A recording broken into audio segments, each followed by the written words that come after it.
Washington State is accustomed to these surroundings, playing here every other year in Pac-10 competition.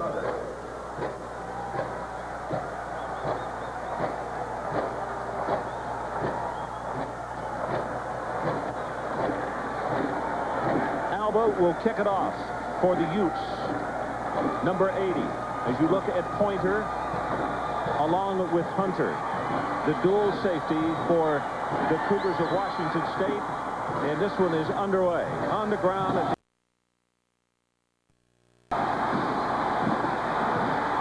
and he will take it out across the 20.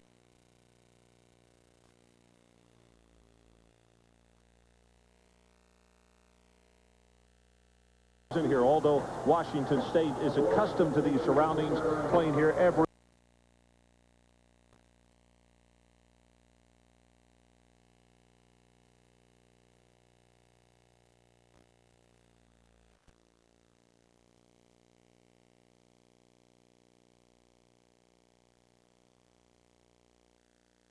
Those of you watching the Washington State game, 28-7, very much in command. We'll keep you updated. Right now, Syracuse plays their games, and tonight some different colors in here, although Washington State is accustomed to these surroundings, playing here every other year in Pac-10 competition.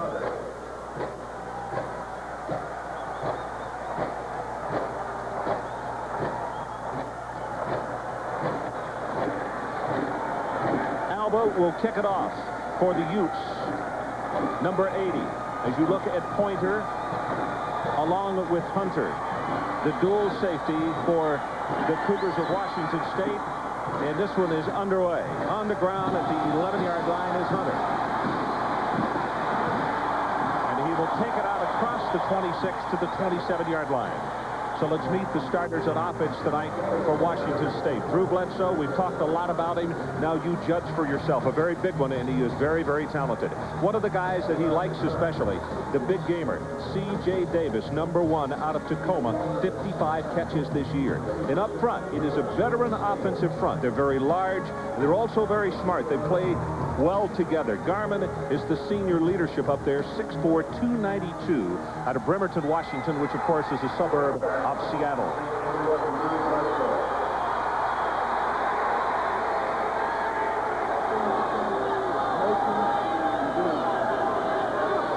Long count. They fake the straight handoff. They go with the reverse. It's Bobo. And on the reverse, we'll take it across the 34 to the 35-yard line. And let's meet the starters on defense for Utah. Very good group up front, particularly Luther Ellis. The coaches say he is the best defensive player on the field. Keep an eye on 83 tonight. The linebacking area, this has been a problem somewhat because of injuries and just natural attrition for the Utes. Reggie Alston, for instance, played free safety earlier this year. And in the secondary, the best cover man, Kareem Leary. He's number 40 out of Sacramento.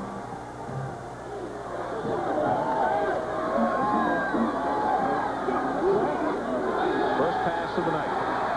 Shambe right. Fair has the first down, breaks it into open field at the 45-yard line.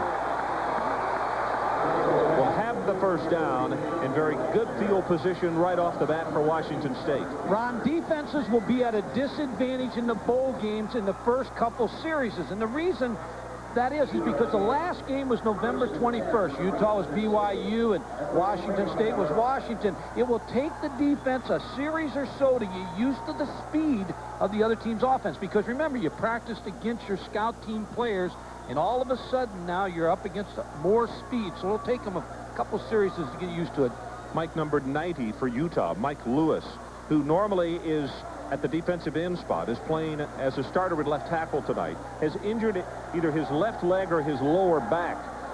Now, the trainers came out and he said he wanted to come off on his own, but you can see he is limping noticeably. We'll get a report on it. Lobendon, number 99, will come in replacing him. Vince is a junior out of Carson, California.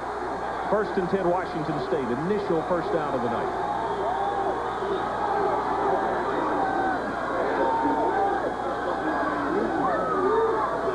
Washington State with a very long count. No back set, pass complete. That's right there, and they will be close to another first down. Drew Bledsoe, the Washington State quarterback. You can see what Mike Price, the head coach of Washington State, is trying to do. He wants to open this game up on offense to let his quarterback get a feel, little short passes. He threw the screen, then the little quick hitch play, a reverse on the first play, just to get him settled in and then let him uncork some long throws. Fourth year at Washington State for Coach Price. Second down and short, really one to play with here. But they're going to go with the sure thing, and that's right there. He'll have the first as he bounces his way down to the 41-yard line. Ellis is the man who took his feet out from under him. Luther, the sophomore, 6'5", 256.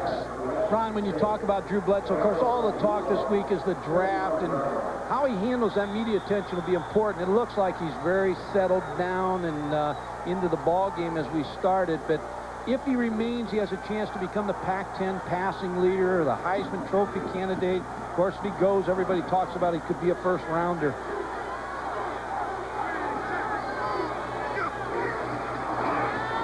They fake the counter. Trey sets the throw, and he's got a man wide open. Bobo at the 10, at the 5. First and goal, Washington State. There's your big play concept. You know, you lull them to sleep with the little short passing game, but that's Mark Swanson, the free safety on Philip Bobo. Watch Drew Bledsoe with a real nice fake. Now this is the first throw down the field. And again, this is the first time Mark Swanson sees the speed of Philip Bobo, who he was on a recruiting trip with at Utah. So now they just have to get used to the speed factor.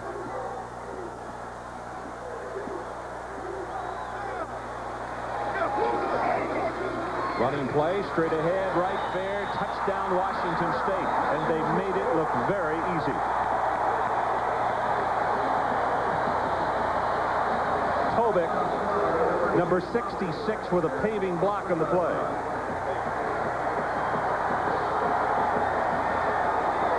Ron, it looks like it's going to take Utah a little bit of time to get used to it. It looks like Washington State, they traded 11 game films. It looked like Washington State went to some different formations Utah has not seen this year out of Washington State.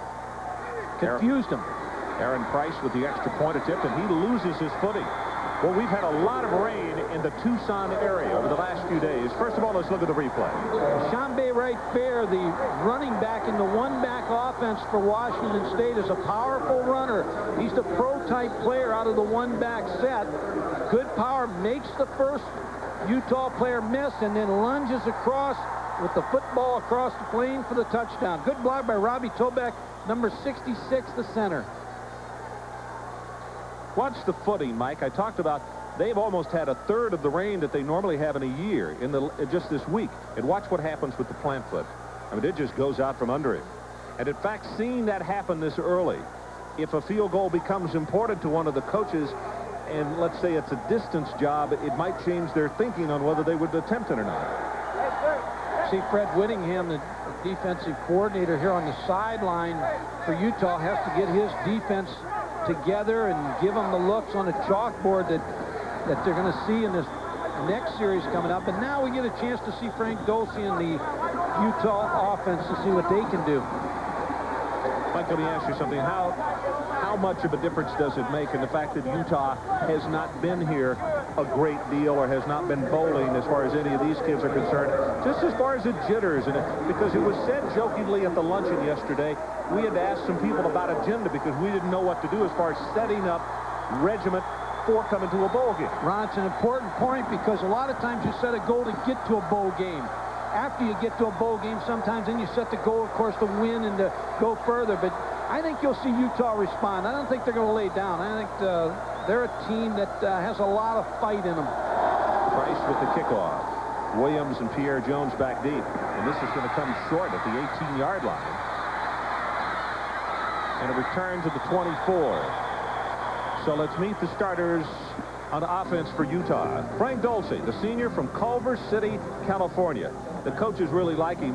He's going to be a doctor, or wants to be after he gets out of undergraduate school. His favorite receiver, number 3, Sean Williams, probably the best of the group, and they have a very talented lot of receivers.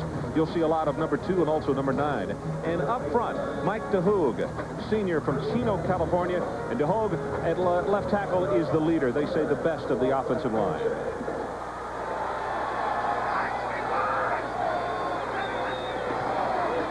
Anderson, big fullback at 6'1", 235.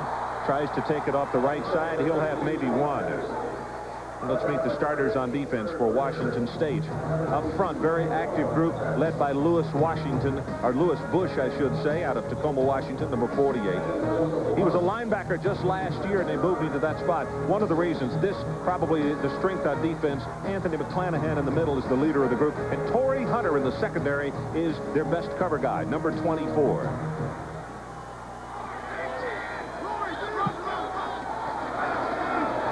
Bledsoe swings it out.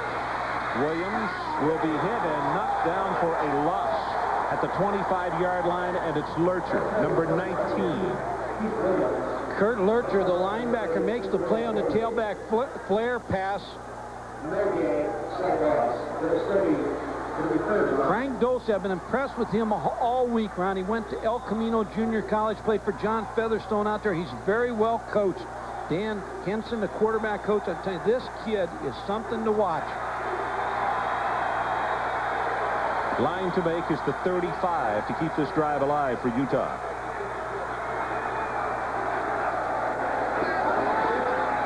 Tries to put up a little touch job in the middle, and it is intercepted by Washington State. Geathers will make the pickoff. And Mike, it was hard to tell if it was Lusk he was going for or who, but there is a marker down back at the 24-yard line. It's a break for Utah. It's all sides on Washington State.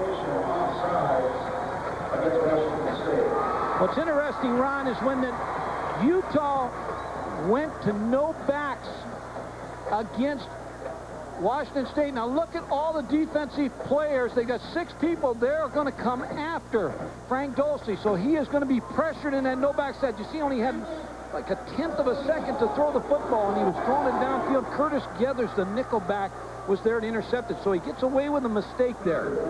I think it was Lusk who he was going for. Lusk can be a factor in this game, and in fact, 6'2", 230, and he runs extremely well. Draw play with Williams.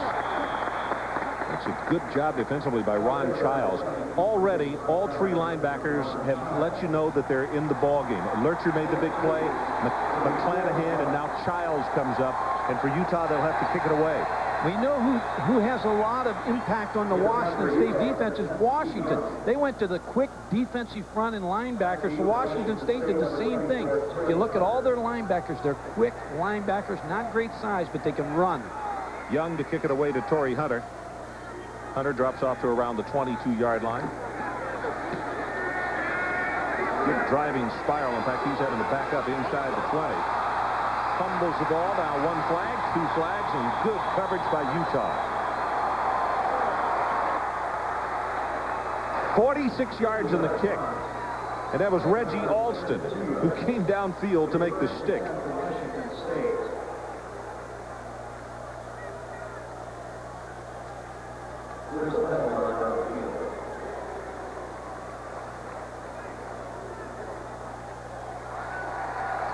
So Washington State not only had a big punt turned their way, now they're going to look at a major penalty to be stepped off, which will go half the distance. So, Mike, they're going to start off a long way away from the end zone, which means they're going to have to be a little more conservative on this drive. But they're on top right now, 7-0. So we'll take a break. 11:04 left in the opening quarter of this Weiserloch Copper Bowl. We have had a lot of rain over the last few days, and the gentleman who is doing the PA tonight is a meteorologist, and he told me just before kickoff, 61 degrees, rain less than an hour away. They're hoping it's going to skirt the city, but it doesn't look like it. We may be in for a wet night here at the Copper Bowl. Those guys are never right. Movement on both sides of the football as the play is stopped, and that's Peter Tonga, a senior from Salt Lake, who steps up to make the hit.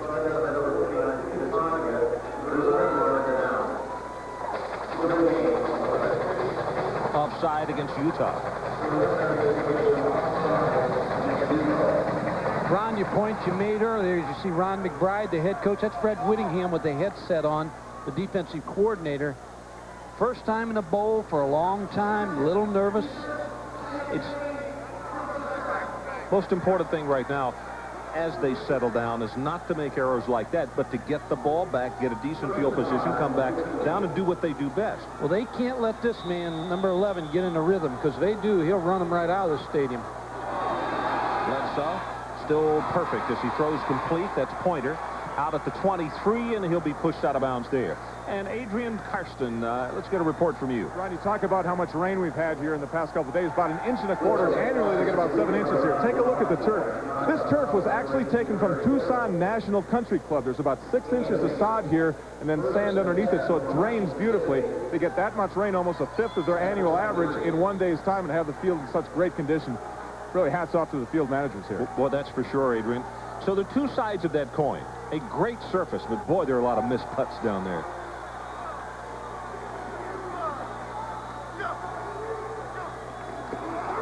Right there. Breaks off the tackle. Flag comes down. Has 15, 16, and counted off at the 40-yard line.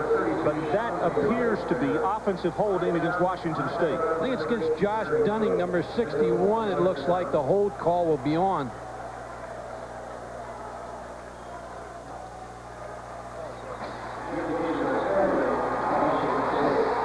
Josh is a junior out of Graham, Washington. Coming right at you, number 61, the pulling guard, Josh Dunning, on the defensive end. It's called for the holding call. Well, he's the strongest of the offensive linemen. And actually, they say the key to the running game, because they'd like to do with him what they did on that play right there quite a bit, and that's get him out in front. But the flag will push the play back to just inside the 13-yard line. 7-0. Washington State leads early first quarter.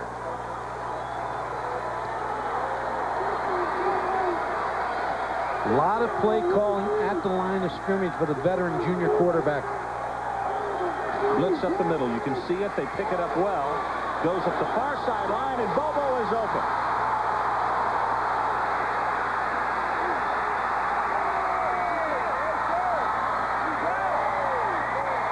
77 yards.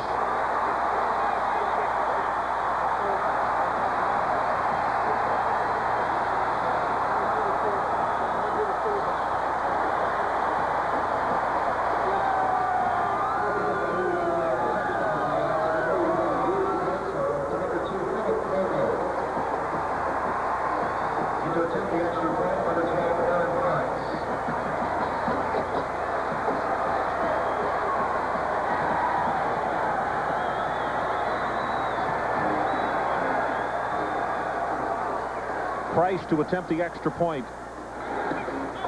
Knocks it home, and with 10:32 showing on the clock, Mike, 14-0 Cougars.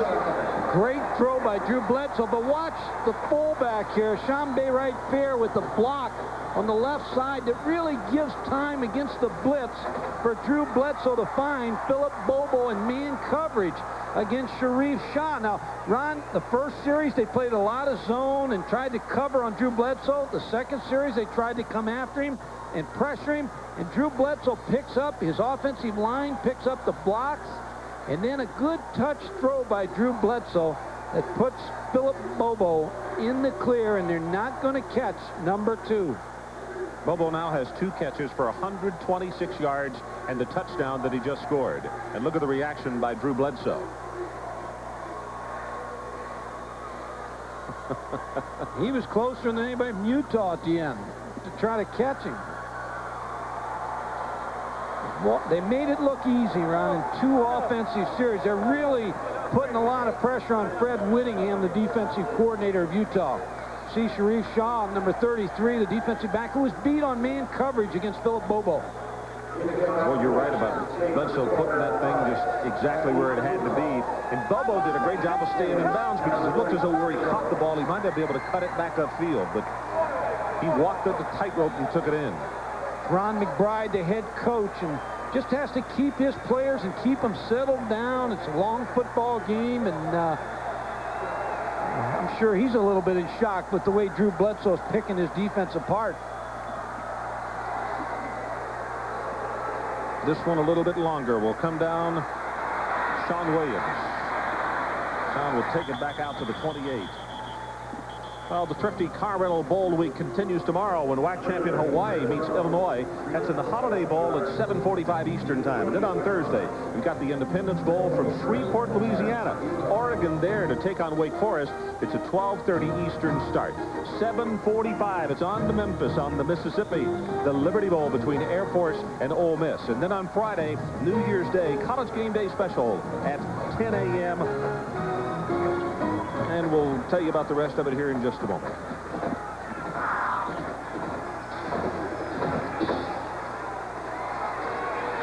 Short drop, pass thrown complete to Williams, and he will be stopped with a nice open field tackle at the 33. And the Hall of Fame follows as Boston College will take on Phil Fulmer and the Tennessee Volunteers, 16-17, and the Peach Bowl on Saturday, January the 2nd. It is 24, Mississippi State against number 19, North Carolina. All this week right here on ESPN. We'll be heading, you're going to Shreveport after this and then on to Atlanta, and I will meet you in Atlanta for the Peach Bowl.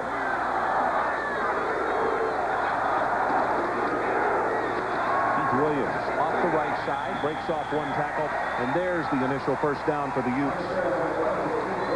Utah really needs a drive on offense. I mean, because the way Drew Bledsoe is just carving up their defense, Ron McBride needs his offense to keep Drew Bledsoe on the bench, on the sideline, but also to get some yardage here and keep the ball and a drive that could turn into some points for his team. He coached in the first Copper Bowl as an assistant coach for Arizona. You see him fake the blitz up the middle. They go with the running play. Breaks it for 5 yards, now 6. Keith Williams. And a flag is down across the way at the line of scrimmage. 14-0 Washington State if you just joined us. Common when you've been off since November 21st. It's the second offside penalty. But Ron, both these teams have come in with a different approach. Ron McBride brought his team in here and put a curfew on them. And as a matter of fact, his team nicknamed him Mick Scrooge during the Christmas week because they were in bed early. And in the meantime, Washington State, Mike Price brought his team in, gave him a little bit of a reward, no curfew. And so I think both are right. I think the focus you need at the game time, and I think both will have that focus. 5 yards stepped off here, and Mike, it'll be a first down and 5. You know, there's no set rule, though, for any group. It depends on the group of individuals that you have and the age of your team, be it football or any other sport, isn't it? Well, I agree with Ron McBride because his team's not been to a bowl game. I mean, they have not, for, like you said, Ed Sullivan was around. There's the pitch on the reverse. Williams. Lusk, I beg your pardon, 9 rather than 3. And Henry Lusk will take it to the 45-yard line. That's a way of slowing down a team that runs well on defense early in the ball game. Just run a reverse and bring Henry Lusk around, and that'll slow down a little bit of the pursuit on the defense of Washington State. You know, you saw him lose his footing there. I mentioned Lusk plays as one of the inside receivers. He's 6'2", 230. He motors pretty well for a guy that big, doesn't he? He really does. Pierre Jones comes in as the running back. He gets the handoff. Jones actually more yards than Keith Williams, who starts in front of him. 715 yards rushing, to be exact. Childs on the stop. A little different plan by Rick Rasnick, the offensive coordinator, to try to keep this Washington State defense honest by running the football at him. Ron Childs, the linebacker, 6 foot, 206 pounds, made the tackle. He moved over from running back because he was unhappy with his playing time. Said, put me over to linebacker. I'll make some tackles for you. And he's quite a linebacker for this team.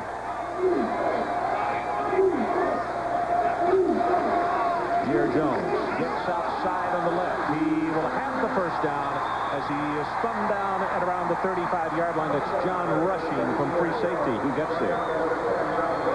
If you're Frank Dosey, the quarterback, you like what you're seeing right now because you know that's going to open your passing game. Right. Because you're going to get those players from Washington State a little bit back on their heels to play the run a little bit more and not just tee off on the passing game. He needs a running game to keep him honest on defense so he can open up this game and throw the football. Third first down of this drive for the Utes as Williams comes back in replacing Jones. Washington State coming to the blitz on the outside. Bledsoe will step it up. And he will slide down wisely at the 32. That was Mobley who was coming up after him. Sophomore out of Tacoma. Ron, about 20% of your passes in college football are ad-libs, just like that play where Frank Dosey, all of a sudden the play's off and you start to scramble. And Utah keeps a statistic on when the quarterbacks scramble. And Frank Dosey is 60% on his decisions of throwing the football when he has to scramble. Midway of the opening quarter. Just over 7 to play. 14-0. Washington State. Utah is driving. Here they come in the blitz again. And now flags down all over the place. And let's see if somebody in that offensive line was moving, preparing for the onslaught, so to speak.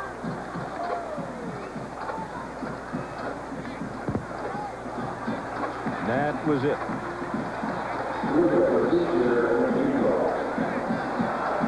Watch Frank Dosey, the quarterback here, number 12. He's looking over the defense, and he sees a blitz is coming. Watch the quarterback. He'll tap his helmet. And that's a signal to the wide receiver. See him hit his helmet? He's telling the wide receivers, I'm expecting a blitz right now. You have to cut your route down. If you're going 10 yards, you cut it down to 5. But his offense jumped. But when he makes that move, Ron, with his helmet, he's telling his receivers, you better cut it off quick because here they come. Dosey hit, loses the ball on the ground, and Utah has recovered it. Lewis Bush is the man who knocked him down and knocked the ball loose. Ron, you're going to call Lewis Bush a lot tonight because he started all 11 games last year as a linebacker, but he broke his ankle in the first practice in pads this year at Washington State. His coaches, Andre Patterson, told me, he said, he's 100% tonight for the first time. And he said, you're going to see a player play possessed after the quarterback, and he beat the block of Cecil Thomas, number 69. A bowl game benefits a guy who was hurt during the season because now he's healthy for the first time with that layoff. Mike, that's 10 times this year that he's had a tackle for a loss. Short drop this time. Going to go long. Got a man there at the 5, just overthrown. Oh, my goodness. Joe Welch, who was listed as number 3 at split end, but also can motor, is the man that he wanted. There's some contact on this route on Joe Welch, number 87. You're going to see him get hit here by Torrey Hunter. Then he readjusts, and he has Torrey Hunter beat. Torrey Hunter kind of gives up on the play, but Frank Dosey just a little too strong throwing the football. Steve Young, his first punt, 49 yards. This one he's kicking from his own 41 as you look at Torrey Hunter.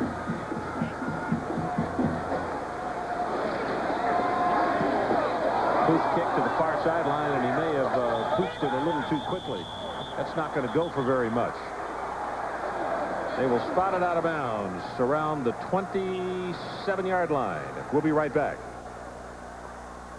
The Weiserlock Copper Bowl, Washington State 14-0 in this opening quarter. And Mike, that was a 16-yard kick. So the Cougars take it over 75 yards away. Utah's got to come up with a stop right here and come up with some combination on offense so that they don't just get too far away real early, which they already are. 151 yards already for Bledsoe. He hadn't missed. Right there, looks as though he wants to throw the ball. Actually, it was Dumas who took the pitch. I really think he wanted to, Mike, and didn't turn around and throw it. And nobody had picked up his receiver. Looked like a halfback pass, but just was a bust from the start. Jay Dumas, when you get a big lead, sometimes you take some chances with the pass. You see him, he's going to throw the ball, but he just doesn't look like he can get turned. The pressure from inside from Darren Castaigne, number 41, kept him from getting set to throw that football.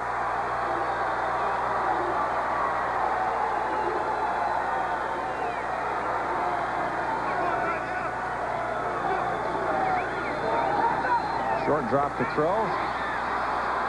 Another missed tackle. That'll be a first down as Pointer caught the ball, got by the tackle in the open field. Let's take a look at Washington State's season and see how they got to 8-3. 5-3 in the Pac-10. First winning record in 3 years.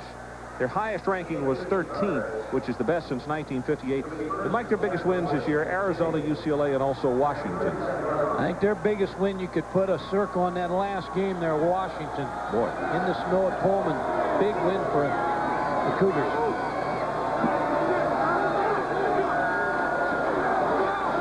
Right there has 5 yards, 6, 7, and they will mark him down at the 43 as Reggie Alston is the guy who comes over to make the hit.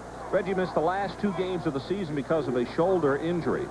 As the longest interception return of the year, they went for a touchdown. That was back early on. Shambe Wright Fair, who we're looking at right at this point, does the 3 things you have to do as a running back. He blocks, he runs, and he catches the football. 2 times the Pac-10 leader in rushing.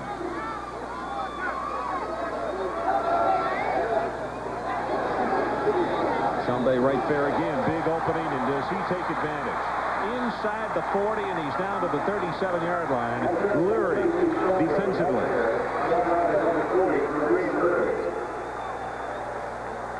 Shambe Wright Fair, number 32. When you talk about running backs, now we're going to show you Mark Swanson, the free safety, number 5. A running back has to make you miss. Watch him make the free safety. Mark Swanson miss and then pick up the extra yardage. Another look. Drew Bledsoe handing off to Shambe Wright Fair. Makes people miss. See the little move? Mark Swanson, a very good free safety bit and a good gain. Pass is caught. They're going to say he had possession. Nope, they trapped it. Shaq Snyder is the man that he wanted, just a little bit low, and he lost his footing trying to pick up the low ball.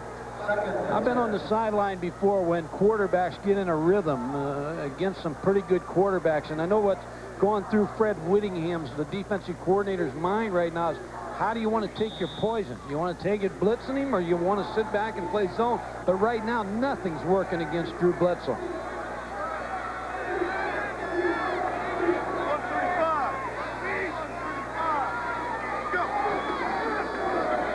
Little counterplay, nothing doing, and they stop him for no gain. Tonga is the man who makes the hit to knock him down, and Mike, that's the first time that Wright Fair has been stopped for no gain. Well, they brought the linebacker, Peter Tonga, number 49, who averages 9 tackles per game. And in the 4-3 defense, Ron, both teams are playing the 4-3 defense. The middle linebacker has to be the key player on the run game. There's Fred Whittingham, the defensive coordinator, just trying to find a way to slow down this train. Freddie's son played at BYU, right? Played at BYU under Lavelle Edwards. 3rd down, the line to make the 27. No backs.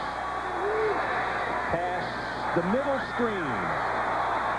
C.J. Davis is close to the first down at the 27-yard line.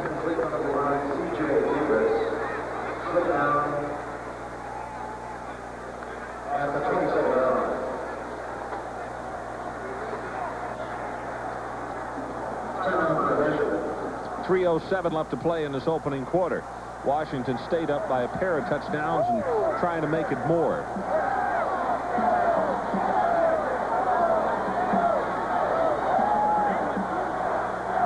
See Ron McBride just rubbing his eyes. He knows what kind of evening he's in for here if he doesn't stop this Washington State offense. Well, it's going to be short. Mike, if you're up 14-0 and the line of scrimmage at the 27-yard line, you just go for it, don't you? I think you have to go for it here. They haven't stopped you, and I'll tell you, when you have a 6'5" quarterback and you're that close, quarterback sneak could go behind Robbie Tobeck, 6'4", 275-pound center, and it'll be tough to stop the quarterback sneak here.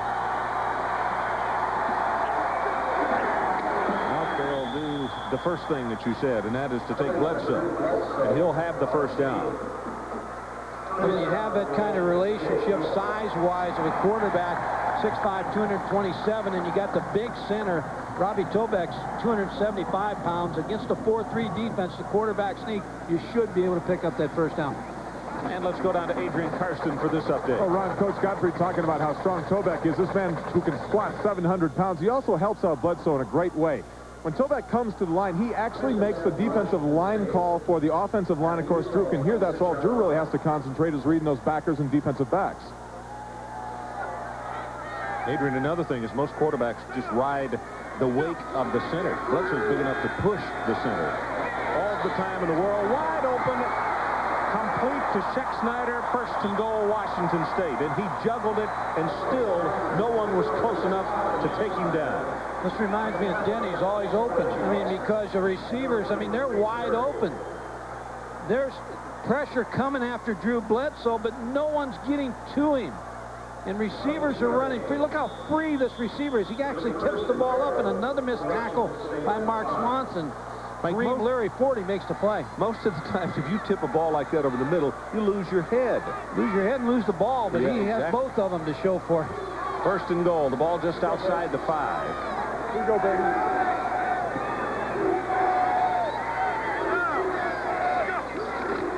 Chambay right fair.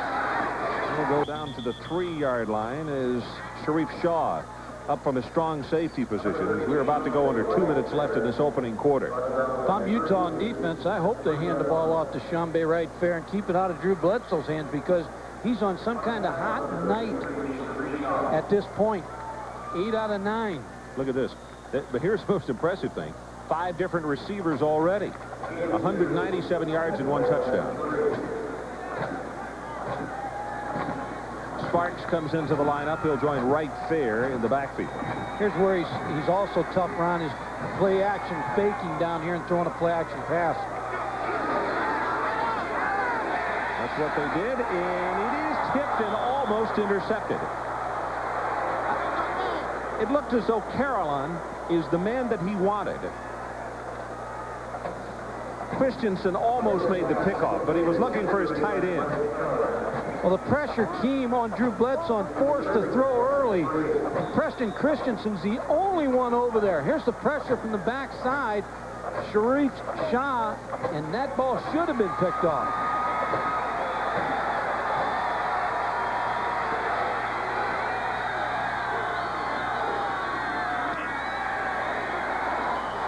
Just taking folks with him. His second for right fair.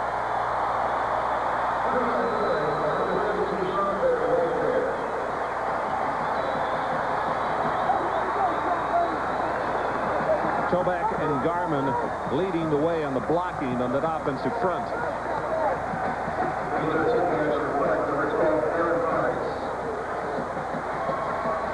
I've been there before. When you're outmanned, you're outmanned. And they're outmanned offensively.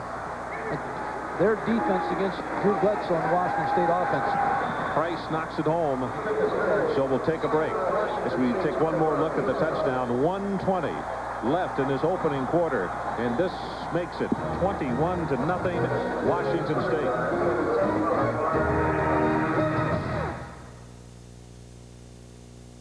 From Tucson, the Weiserlock Copper Bowl.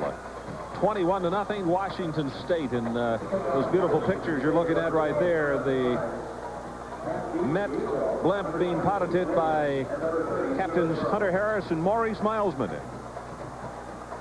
Got some great shots. Maybe you guys are keeping the rain away. However, I think Utah thinks probably it's raining Cougars right now. You know what this reminds me a little bit of, though, Mike? We did the bowl in Las Vegas, and Bowling Green could do no wrong, and Nevada looked as though they couldn't do anything right, and all of a sudden they came back and tied that game and went in front.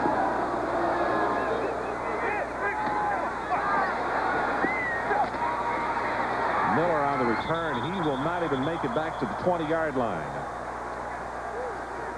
Josh Dunningham, the left guard, number 61, is going to make a key block. Then number 5, Derek Sparks, is going to make a key block. The left guard is going to kick out first. There's the kick out. Then the block by Derek Sparks that creates the lane for Chambé right fair to get in the end zone for the 3-yard touchdown. 4:41 consumed on the drive, 12 plays, and a 3-yard run. Sometimes you can get it too easy, when you go to sleep. Well, we talked about that same thing that night in Las Vegas about losing momentum and then trying to retrieve it. They swing to pass out, face mash. Flag finally comes down. That play is going to be knocked down for no gain, but they'll wind up with the penalty as Keith Williams, you could see the initial stab at him, and he did grab him with the mask. I'm amazed that you could see that. We're up here with Delta Airlines, and you were able to see that the face mask happened all the way down on that football field. Your head's not supposed to go in that direction, Michael, when you're running. See if it's a 5 or a 15.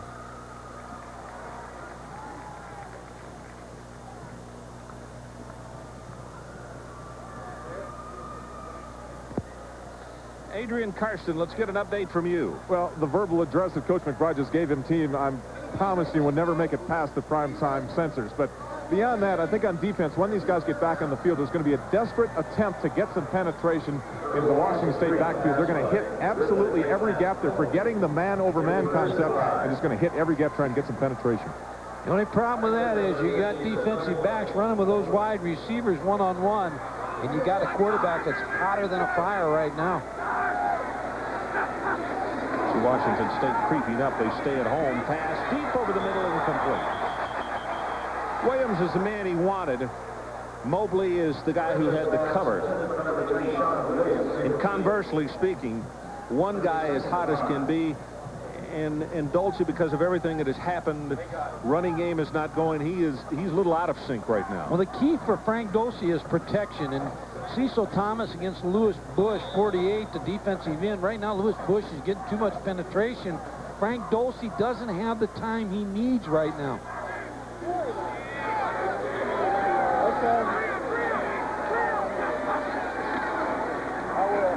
Quick out.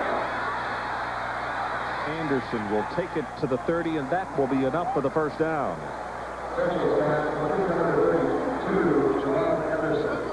Frank Dulce, Dan Henson, the quarterback coach, talked about his quarterback to me the other day, and he said that he's mean on the field, but he's the kind of kid you'd want if your daughter was going to marry somebody. You'd want him to marry Frank Dulce. He's going to be a doctor, Ron. This probably is his last college football game, of course, tonight. Maybe his last football game, but he's going on to be a doctor. And sometimes he's out of the junior college. Sometimes junior college players get a bad rap. I think junior college kids are great to have.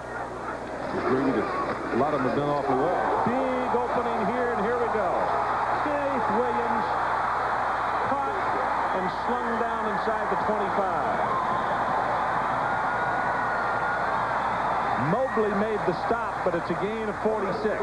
Singor Mobley did not give up number 8, and he prevents the touchdown. That's what you like to see in a defensive back. Somebody who's not going to give up on it. Watch the blocking here that springs Keith Williams, number 20. Ed Castile, number 79, with a key block. But watch Mobley, number 8. He's just not going to give up too much speed and prevents the touchdown.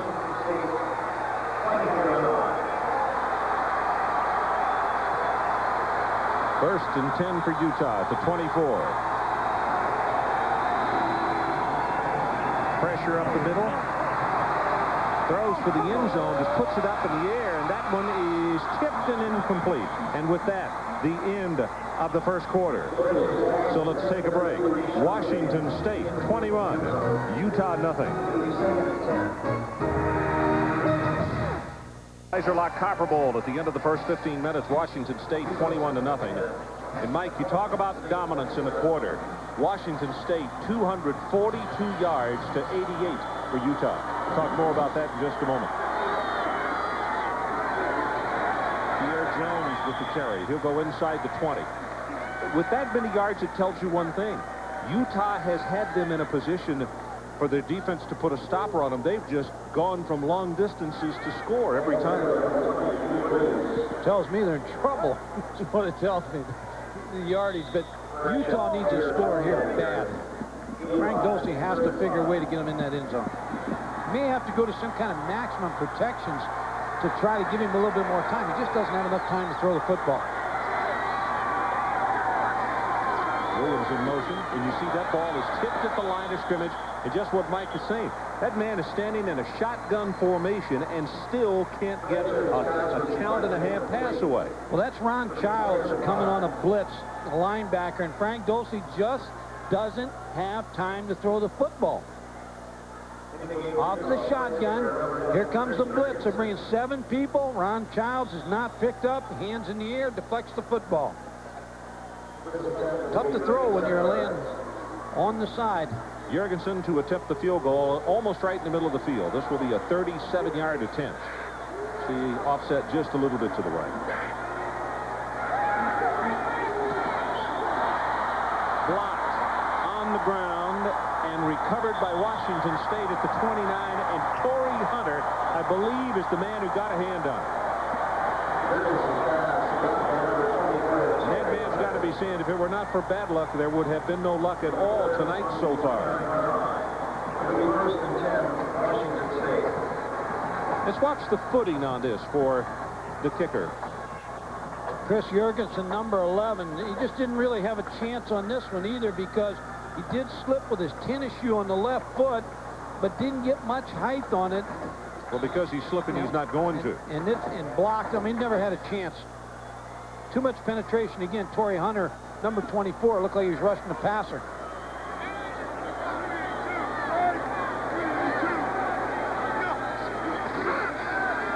Tries to look off at safety, throws the pass complete. He'll have another first down on this throw right here. C.J. Davis is the man who made the reception. Odom defensive. Drew Bledsoe's making it look easy. He has such a strong arm. Ted Williams, the offensive coordinator, not the former baseball hitter, but he used to coach at UCLA. He said he has as strong his arm as Troy Aikman. Jack Thompson, the throwing Samoan, told me he felt Drew Bledsoe has as strong his arm as John Elway. So when you have a strong arm like that, you can throw it all over the football field. The outs, the hitches, hash marks the field. He just is blessed with a very strong gun. Derek Sparks, a sophomore out of Santa Ana, California, comes in as running back. And he's the one who gets the handoff. And he'll take it out to the 45-yard line. 21-0 as we play in the first minute of this second quarter. Washington State leading. The complete numbers on that opening quarter: rushing 46 yards, passing 196 for the total of 242. And Utah 74 on the ground, 14 passing for the total of 88. I've been impressed with Drew Bledsoe. I'll tell you, I Pac-10 player that has got a lot of notice. Been impressed with the way he's in control of this offense.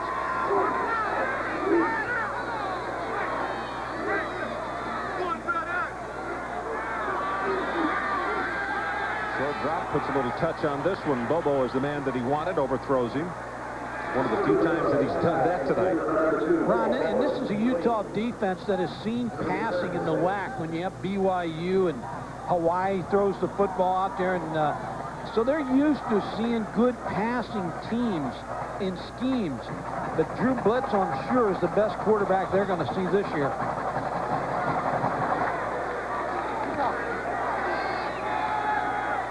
Third down, and the line to make for the Cougars is just shy of midfield at the 50.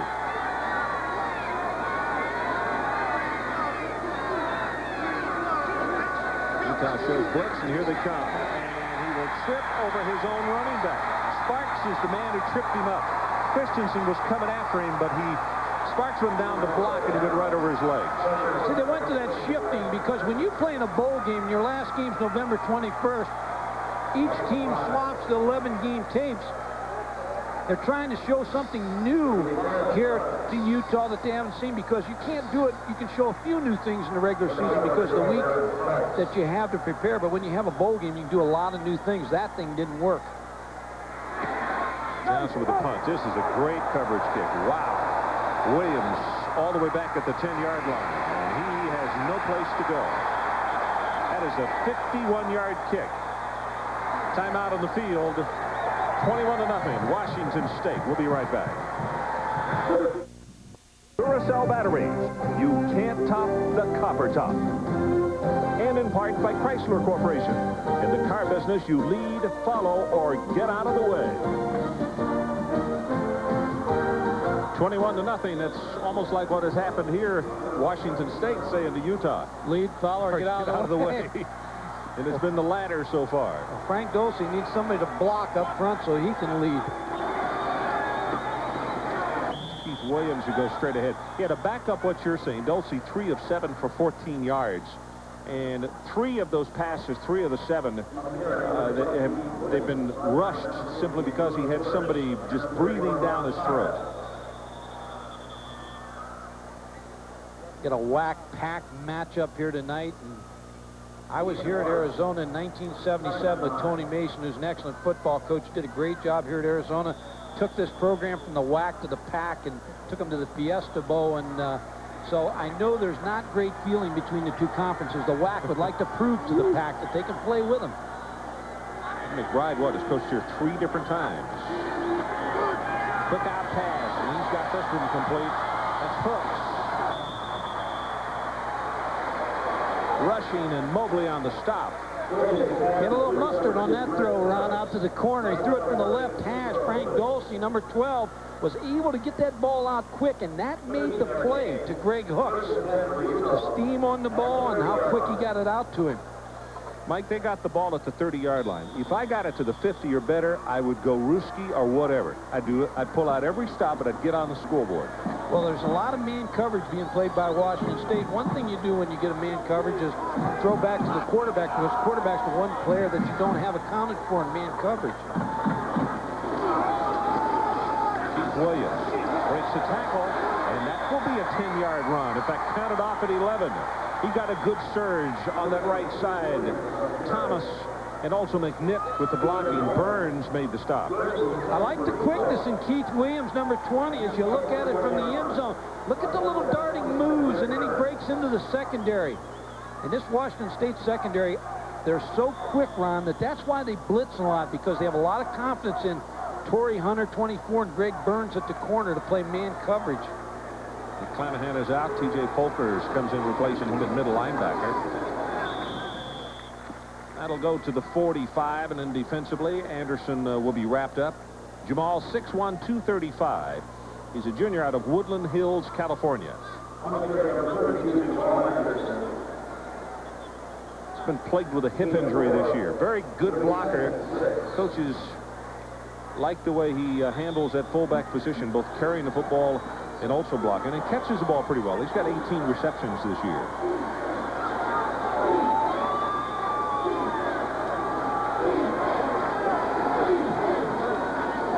One of the few times Washington State sends only 4. Pass gotten away. He's got a man there. Almost intercepted. It was Jamal Anderson who had gotten free. Torrey Hunter is the man who went up and almost came down with the pickle. When your quarterback scrambles, you usually have a rule to get in rhythm with him and move with him. It looked to me like Jamal Anderson, number 32, kind of stopped. And then Frank Dulce just threw the ball over his back shoulder. Torrey Hunter, number 24, almost with the pick. Well, they need to really convert this 3rd down, Ron. 3rd down on the line to make for Utah, just across the 49 of Washington State. 10:40 left until halftime. Here comes the blitz. Pass over the middle, and there comes a flag.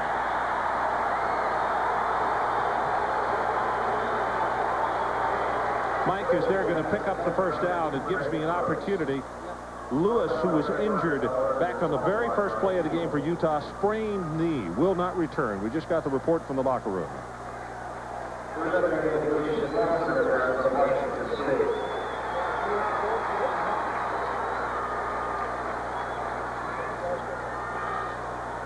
Frank Dulce, the quarterback, see him hit the helmet here.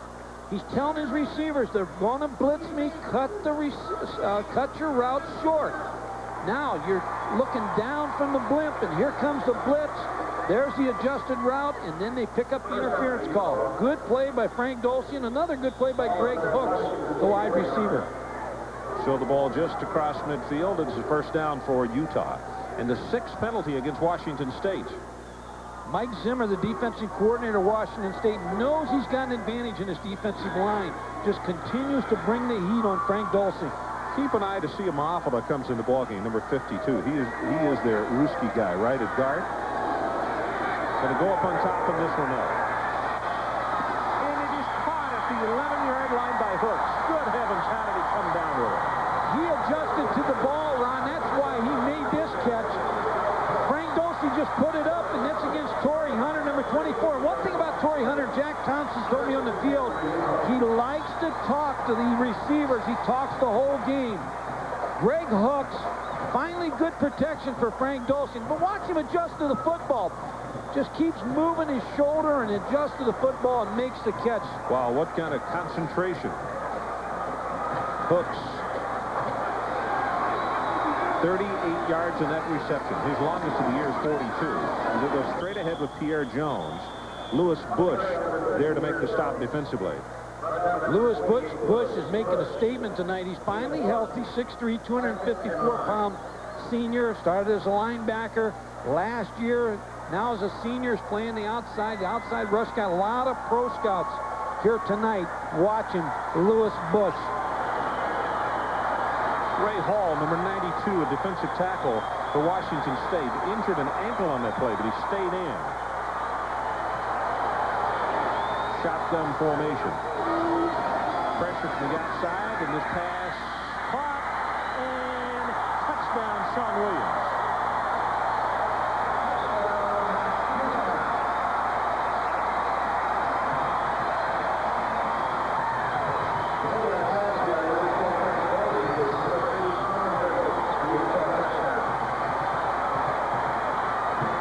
Caught him in man coverage again, Ron. A blitz came. They picked it up. Sean Williams with the quick out, and then made a move on Senghor Mobley, number 8, for the touchdown. Frank Dulce made this play because of the quick release. Jurgensen to attempt the extra point as the Utes finally on the scoreboard at the 9:35 mark.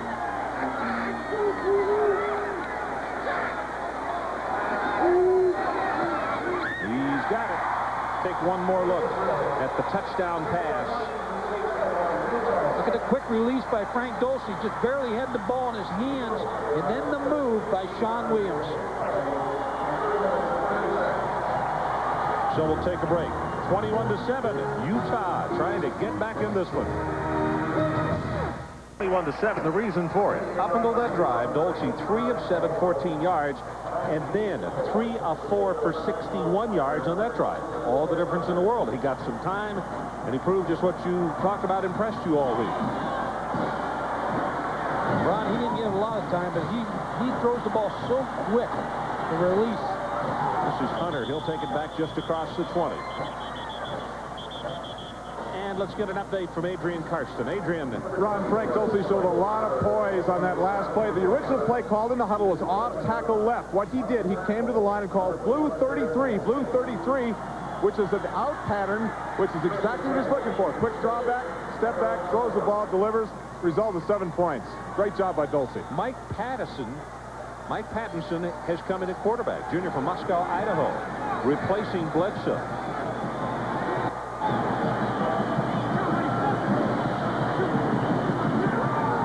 Short drop to throw and has it complete. That's C.J. Davis. He'll step out of bounds just short of the 30-yard line. Washington State likes Mike Pattinson, the junior quarterback, number 13. Looks like nothing's wrong with Drew Bledsoe, sending in the plays. Mike Price, I like the idea of giving your second guy some experience. And, of course, if he loses Drew Bledsoe, this is the guy that's going to be your quarterback next year. So let him play in this big game. That's a great point. Second down and short right here. His ball club on top, 21-7. Blitz coming in the middle as they go with the running play. And this is Derek Sparks. Boy, he takes a pretty good shot on the near sideline. He'll pick up the first down. But Mark Swanson, along with Leary, over to rub headgears with him.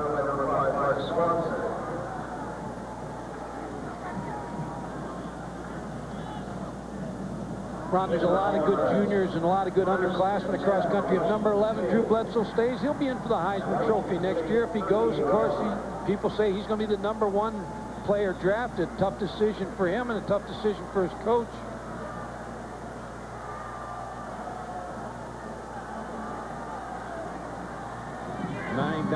left until halftime. It is 14-point lead for Washington State. First down again. The short drop, pumps it, looks, not going to run it. And will be tackled and knocked out just short of the 45-yard line.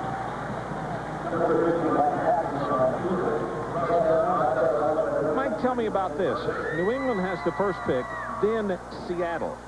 All right, now, I keep hearing that New England wants a defensive tackle, but how can you justify, I know you got the 3 C's, Curry, Copeland, and from Caesar from Miami. How can you justify taking a defensive lineman if this youngster decides to make himself available? I think that's their need. Copeland or Curry would probably be the first player taken by New England if they need a defensive tackle. Then Drew Bledsoe, if he comes out, Seattle is perfect for him.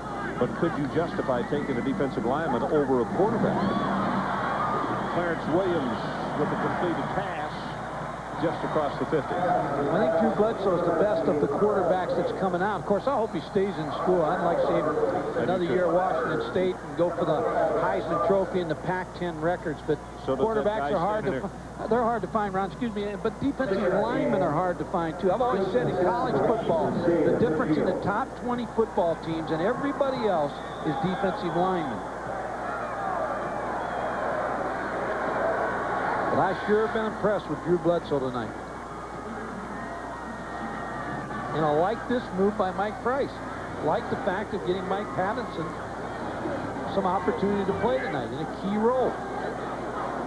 Snyder in motion away from the line of scrimmage. Then he goes Sparks in the carry. He'll be hit in the backfield, and that's Preston Christensen who is there to make the tackle. And now it's going to bring up a second down and long situation. Preston Christensen, number 48, is going to come from the bottom of your screen. Just no one to block him. They pulled the guard out.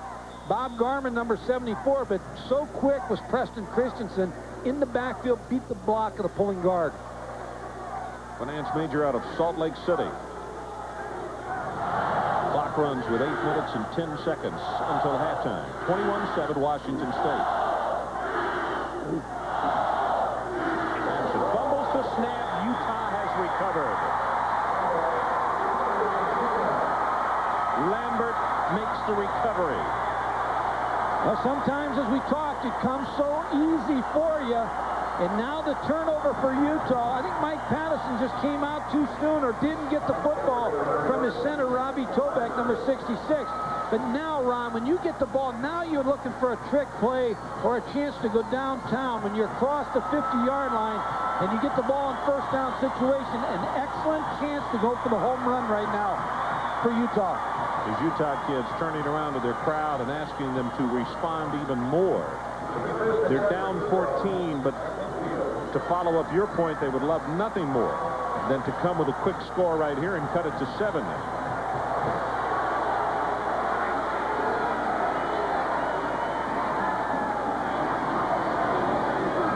Anderson and the big fullback and a little counter play will take it for close to 5. When we did the Bowling Green, Nevada game, Nevada plays 2 quarterbacks, and we watched Chris Vargas come off the bench for Nevada. They called him Magic, and he did make magic that night as he brought him back.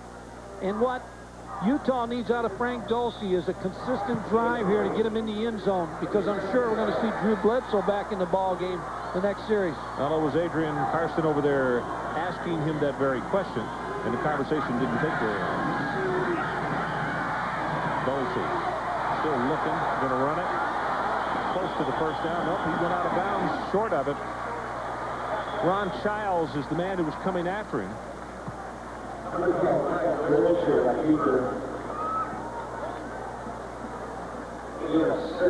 Frank Dulce with the background at El Camino Junior College in Los Angeles. A very solid program.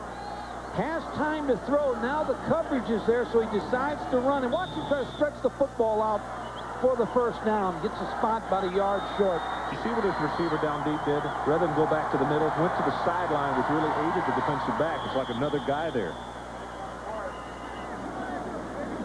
I think he got the first down here, Ron. He got stuck pretty hard on the quarterback sneak, but it appears to me he got the first down. Chris Frank is the man who put the headgear on him from where they have spotted the football. They'll have to bring the chains in from all the way to the other side, but it does appear that he'll have it. Even if he doesn't have it, I'd run the ball for 4th down. I'm trying to pick this 1st down up, but it looks like it's close. Wow, I think he got a bad spot. He's got to go for this play, I think. Watch the quarterback sneak and see if he did get the good spot. No, he didn't. He got the benefit of a spot. Ron Childs, number 31, just closed in on the quarterback sneak and saved him from getting the 1st down. He actually got a pretty good spot, didn't he? Yeah, I think he got a generous spot. Now on 4th down, I think if I'm going to quarterback sneak, I'm going to go the other side, knowing where Childs is at. I'm going to go the right side.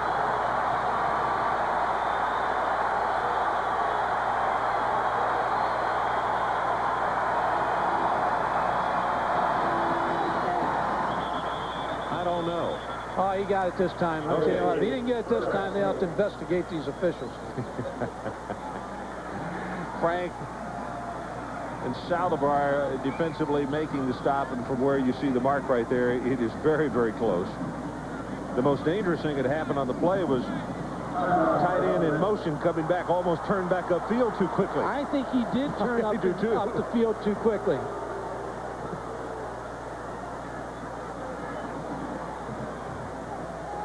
(21-7) our score. 7:11 left until halftime. And Ron McBride wants to walk right out there and take a real close look at this one. 1st down, Utah. He's a player's coach. I watched him all week out there at practice, and players have fun with him, even though they called him McScrooge because of Christmas and putting him on the curfew, but they have a lot of fun with Ron McBride. He's the kind of coach, emotional coach, a leader. Players just rally behind him.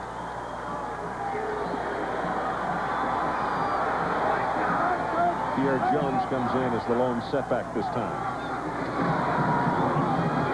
He gets whacked down hard at the line of scrimmage.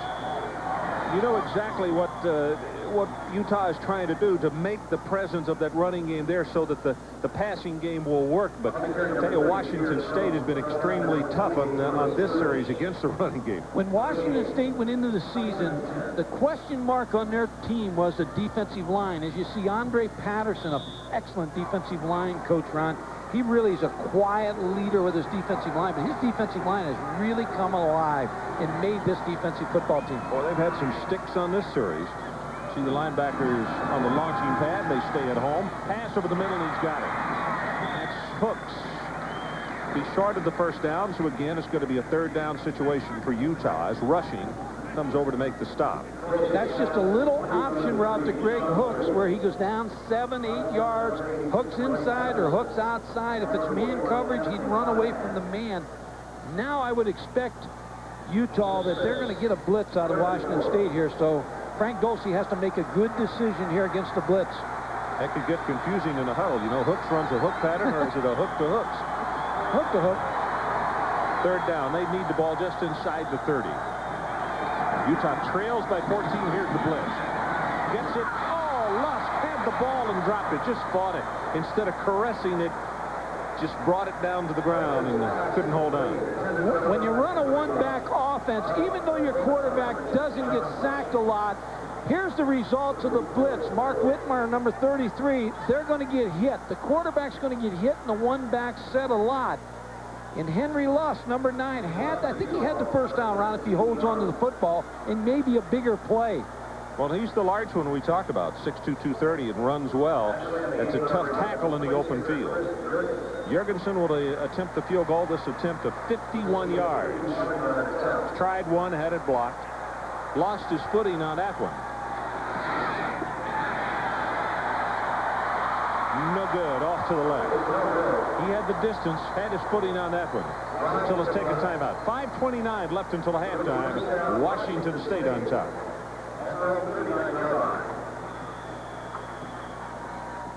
Welcome back to the Weiser-Lock Copper Bowl in Tucson. Ron Franklin, Mike Gottfried, and Adrian Karsten. Glad to have you with us tonight. Thank goodness the rains have stayed away. Washington State has Bledsoe back in the lineup. I don't think there's any surprise to that. Do you, Mike? Pass tipped and incomplete and almost intercepted. Reggie Alston had an opportunity. And Adrian Karsten, what do you have for us? Well, Ron, Mike Price made a promise to his second-string quarterback that he would give him the opportunity to play in this game. And that he did, to hold on to the lead. Of course, that fumble didn't help his chances any. Now, the conversation you mentioned that I had with Drew was so short. I said, Drew, you going back in? Yes. Well, there you have it. Watch for some play action on this series. 9 of 13, Adrian, for over 200 yards for Bledsoe.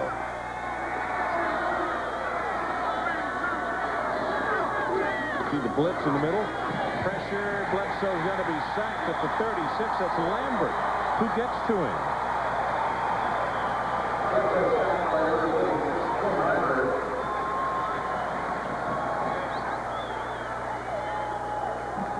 Number 46, Lambert, the inside linebacker with a blitz, just comes scot-free. And I think you have to give some credit here to Fred Whittingham, the defensive coordinator. He got shredded in the first quarter, and all of a sudden he settled his defense down. They're used to the speed now, and he's got some things that are working for him. You see him with a headset on there. He's a very emotional coach.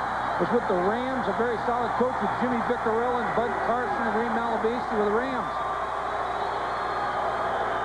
Third down, they need the 43. Pressure again, and Bledsoe gets it away, and in fact throws it complete to right there. That's hard to believe. Ronnie has such a strong arm in that 6'5" frame, and then Freddie Whittingham, he's got to be happy with the way his defense has responded. You talk about college football and stories in college football. Your defense gets shredded, you're outmanned, and all of a sudden they reach back and find a scheme and set on some things, and now they're getting the best of the Washington State offense. Steve Johnson to punt. Until a few moments ago, he hadn't had to kick all night long. Line drive kick. And, boy, that's a dangerous move. If you're not going to take it, now here comes a late flag in as some hitting was going on. 35 yards on the kick.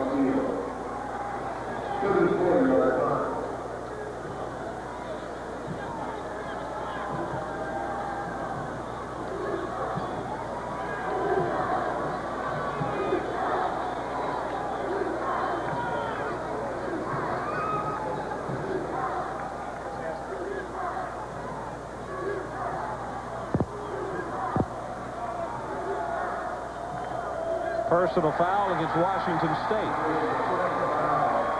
Well, be sure and start your NFL playoffs Saturday and Sunday this week with ESPN's Emmy award-winning pregame show, NFL Game Day. Chris Berman, Joe Theismann, Tom Jackson, and Chris Mortensen have all the latest features and analysis this Saturday at 11:30 a.m. Eastern Time, and then Sunday at noon Eastern. And tune in for the best in highlights and analysis on NFL Primetime, both Saturday and Sunday, 7:30 Eastern Time. So Mike, Utah's got to take advantage here. They got the football on the turnover in very good field position on the last possession and came away with no points. Ron, the whole key is they have to be able to handle the blitz.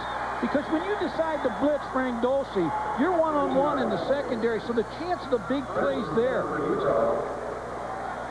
Just kind of give him some time to throw the football, and then receivers have to hold on because you're always running away from the defensive backs and man coverage. Well, they're going to get us to start this one off at the 41. They have 3 minutes and 48 seconds to work with until halftime, but it's 21-7.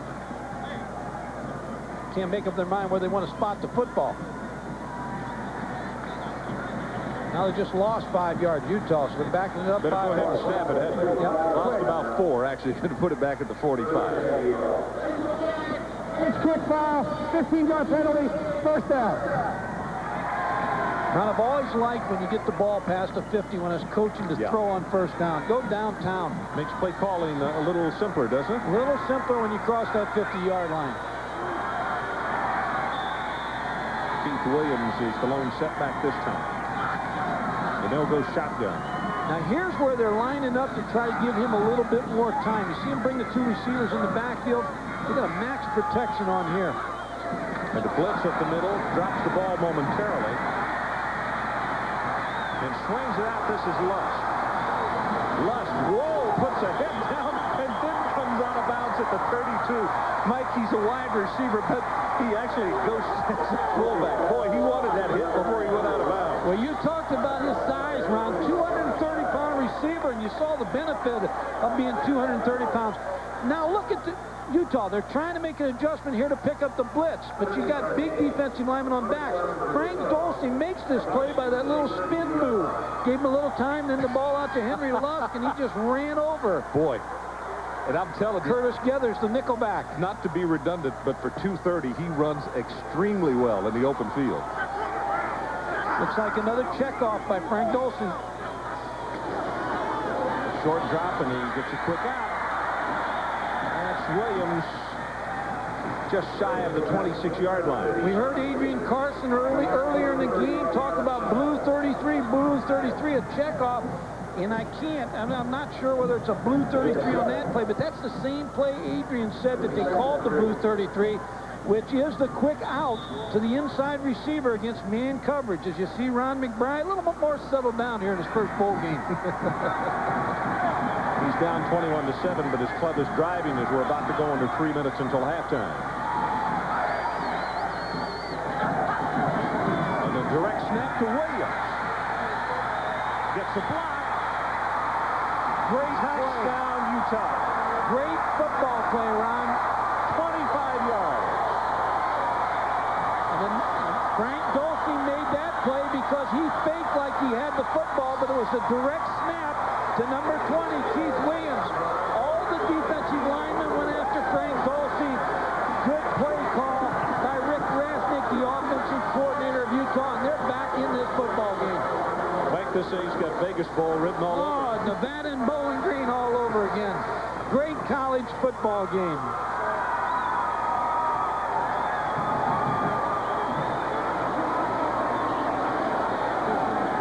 Jorgensen tries to make it a 7-point game. And he's got it. So let's take a break. 2:51 until halftime, and the Utes are back in this one. Keith is happy for good reason, along with his teammates. It's now 21-14. They were down 21-0. It's a great call by Rick Rasnick, the offensive coordinator, and they just executed that perfectly for the touchdown. Really faked out Washington State on defense.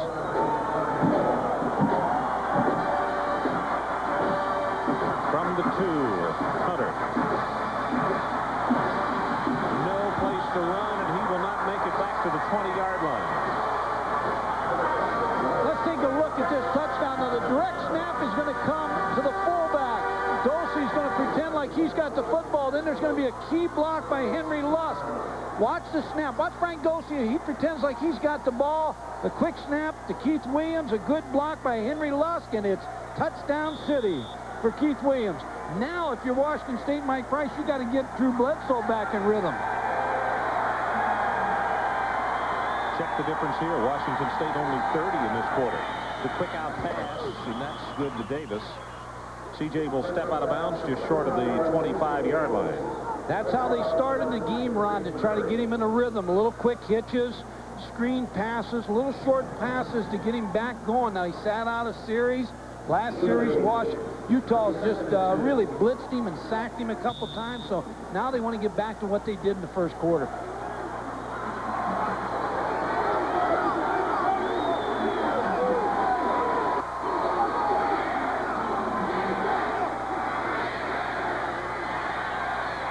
Drills this one. It is caught just across midfield, C.J. Davis. See, that's impressive. The strong arm of Drew Bledsoe. Sometimes when you have a strong arm quarterback, they have a tendency to throw off the back foot because their arm's so strong.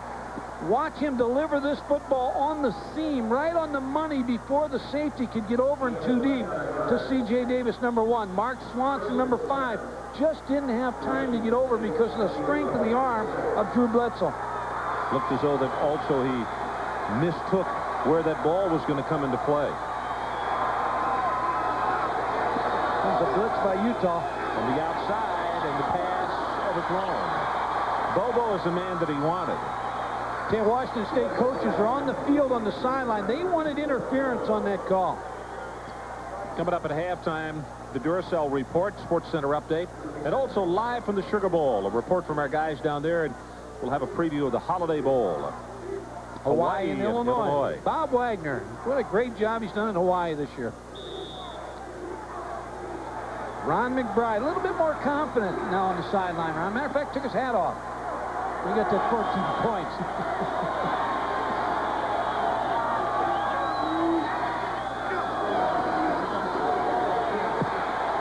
Right there. Going to be hit at the 45. Will fight his way forward for a couple. And now here comes a late flagging. Shaw defensively. Making the running game bounce outside. That's why Utah's having success against the running game.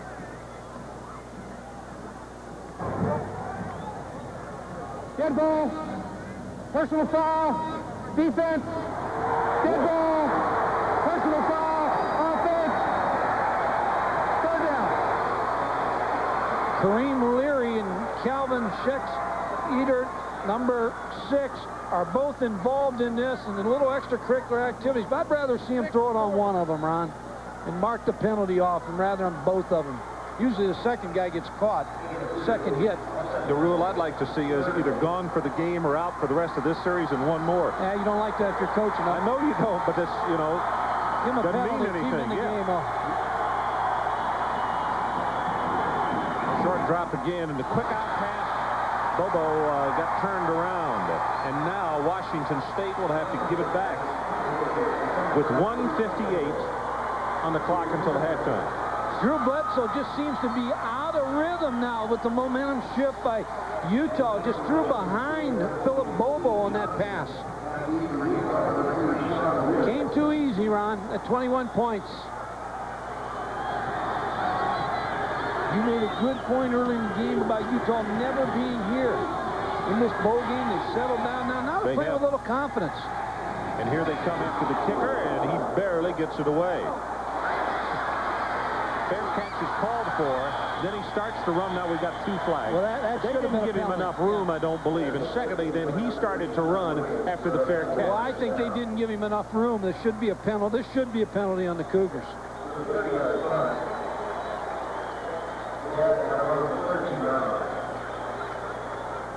But I've learned a long time ago, you can't guess on this.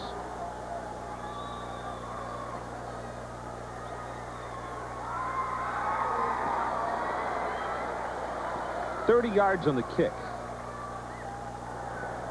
5 yards. Bumper zone penalty. First down. So that the buffer zone. It's well, there's no doubt he didn't have a whole lot of room to catch a football. Now, as you see him come down, now there's a block into him. People are running too close to him. And I think the penalty is really on number 56. Kyle Foy. No, T.J. Folters, number 56. Mike Price really didn't argue. He wanted to know on the sideline what it was, but he didn't argue with the call. I think he had a pretty good idea of what had happened. All right, 1:48 left until halftime. Hit as he throws, and the ball overthrown. Lusk is the guy he wanted, but that was Bush who was hanging on him. They have to go back in at halftime and find a way to control Lewis Bush, number 48. Even if you have to give Cecil Thomas, number 69, some help on him with a back, you have to be able to protect your quarterback. And Lewis Bush just making things miserable for Frank Dulce. Dulce at a time was 3 of 7 for 14 yards since then, 6 of 9 for 87.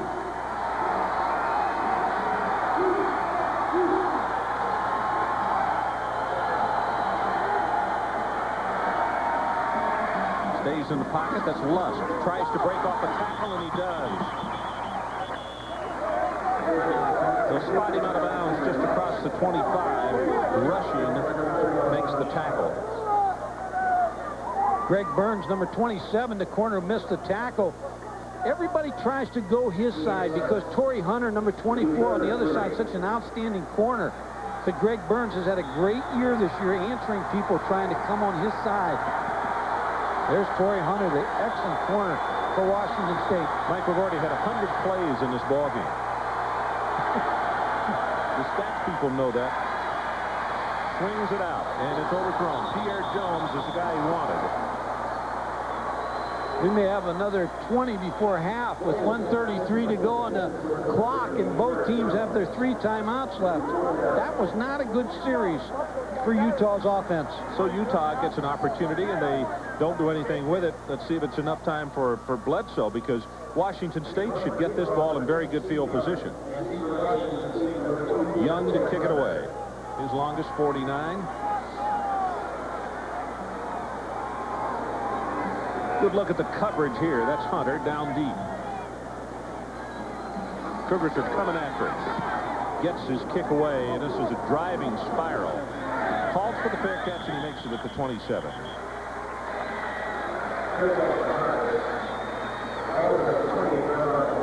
Here are his numbers tonight. Speaking of Bledsoe, 12 of 19, 242 and 1 touchdown. Well, Mike Allman from Seattle Seahawks, Joe Mendez is here, Sid Hall, a pro scout for the Jets. They're all going to be interested to watch Drew Bledsoe with 1:25 on the clock now in the traditional pro-type quarterback, how he uses his timeouts and whether he can get his offensive team down the field and score some points before half.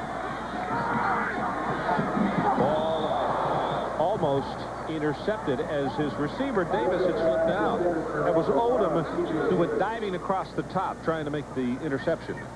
They have such good cushions that Washington State has the hitch pass anytime they want to throw it. Drew Bledsoe just a little high on that pass to C.J. Davis.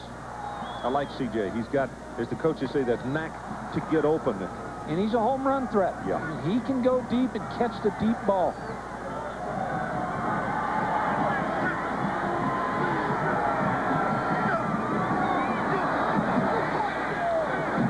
Moving at the line, but no flag. He got back, and that pass thrown complete. Bobo just short, I believe, of the first down from where they're going to mark it. They need to use their timeouts if they didn't make the first down.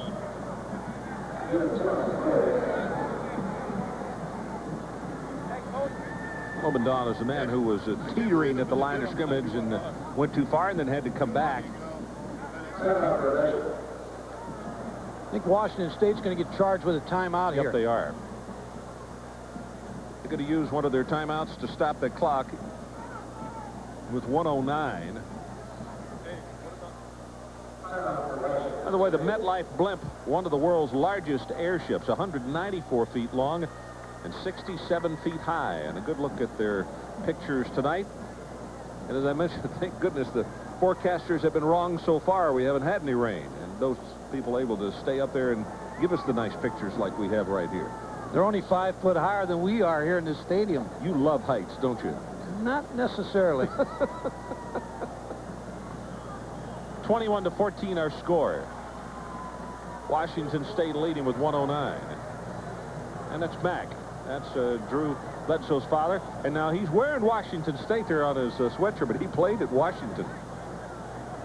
But of course, with his son doing what he's done there, he proudly wears a Cougar sweatshirt. I wonder how many people bought cowboy hats here from Washington State and Utah. Looks like Mr. Bledsoe did while they're in Tucson. Well, there's a hattery at the hotel, and I think a lot of people went to that. You did, of course. They'll go to the running play. Straight ahead, trying to pick up the first down, and they will with right fair. Now they get the benefit of moving the chains and get to the line of scrimmage, Drew Bledsoe, and get a play off here before as soon as the referee puts the ball in play. See Mike giving a signal on the far sideline of what he's looking for. Clock now runs. 1:01, now 1 minute left until halftime. Pumps it, going to go up on top. Wants Davis, and Utah thought that probably that's where they go. They had double coverage, although there is a flag at the 44. And I think they're going to call pass interference on Utah because they bumped C.J. Davis when he ran the out and up. You know, they ran the hitch and the hitch and the hitch and the out, and then all of a sudden they ran the out and up. Defensive holding is the call against Utah. The takeoff route, when you run so many quick passes, there's the little out and up. Now watch the defender grab, try to reach his hand out on C.J. Davis. You couldn't see it very well there. But you could see just enough that his body got turned the same way it was as he turned around to look at the official. And it was just enough detainment to throw him off stride and off rhythm. With his speed, he might have run underneath it. So with the penalty, it moves it to just shy of the 50-yard line, and you see how much time is left. Worlds of time for this man. Blitz coming up the middle. Gets it away quickly and incomplete. As Clarence Williams, his tight end, was looking to see where he could run first and didn't hold on to the football. Then got hit. Clarence Williams is 6'2", 240 pounds. He may be the best blocking tight end in the Pac-10. Works very hard on catching the football, but he's an excellent blocker in this one-back, three-receiver offense that Washington State runs. Well, you better be huge if you're going to play tight end there, because Clarence is 243. Carolyn is 244, who plays behind him. And Dustin Smith, who's the number 3, is 261. Draw play right there. Nice job by Tonga, who was there to wrap him up. And now it'll be third down. The middle linebacker against the one-back set. He's responsible for the one-back. As you see, Mike Price is going to spend another timeout, which will take him to 1. But Peter Tonga, number 49, is responsible for the one-back, and he made the play on the draw. So that they can run with these receivers a little bit better than they thought they could early in the game. Third down, and they need just about the 40. Here comes another blitz by Utah. Pass caught by Bobo on the look in, and he's free. Touchdown, Washington State. Wow. And here's why Drew Bledsoe is going to be a great pro quarterback, because he saw the blitz coming, and he took Philip Bobo against the linebacker, Reggie Austin, number 24, in a complete mismatch.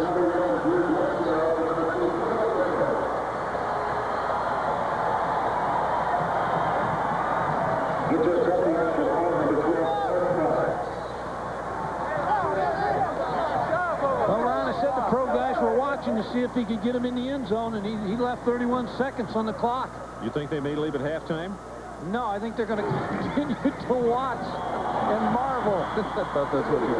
Aaron Price kicks it home, and a disappointed Ron McBride as his team had battled back into this one. But watch this action right here. This is Philip Bobo against the linebacker. Now the tip-off is that's the free safety. Mark Swanson up. So now he knows the blitz is coming. There's the little throw. Reggie Austin slipped a little bit, but Philip Bobo is a mismatch against Reggie Austin. Another look, ground level. 6'5" quarterback, just a 3-4 step drop. There's the quick throw to Philip Bobo, and no one, because of man coverage, is going to catch Philip Bobo. Well, let's see the reaction of Bledsoe. Folks, I think you could go ahead and call the engravers and start putting the name of the trophy, win, lose, or draw. He's already got 300 yards. 14 of 22 and 2 touchdowns. Wright Fair has the other 2 on the ground, 28-14. Looks like it comes so easy to him also. Look at his numbers. 4 catches, 182, and 2 touchdowns. Tell you another thing, Ron, that they're not going to give up on the Utah sideline. They've come back from 21-0 behind. They got burnt there a little bit. Austin fell down, slipped a little bit against Philip Bobo, but you can expect this Utah team, Ron McBride, to make some adjustments at halftime. I look for a competitive game in the second half. Utah's not the type of team in the WAC. You're used to giving up a lot of points and scoring points. Yeah, high-scoring games, you're right. You could see Ron McBride drop his head a little bit because of the momentum shift he thought he had, and Washington State just grabbed it right back. Keith Williams. Will take it across the 25, and clock shows 23 seconds until halftime.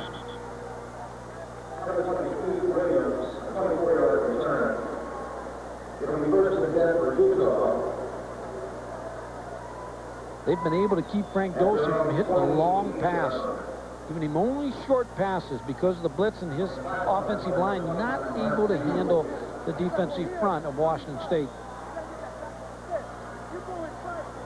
Pierre Jones as the setback this time.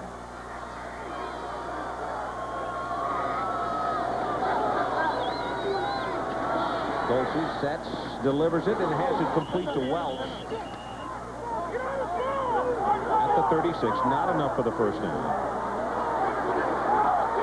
They've got 3 timeouts. They want to spend one here, but it doesn't look like they do. This may be the last play before half.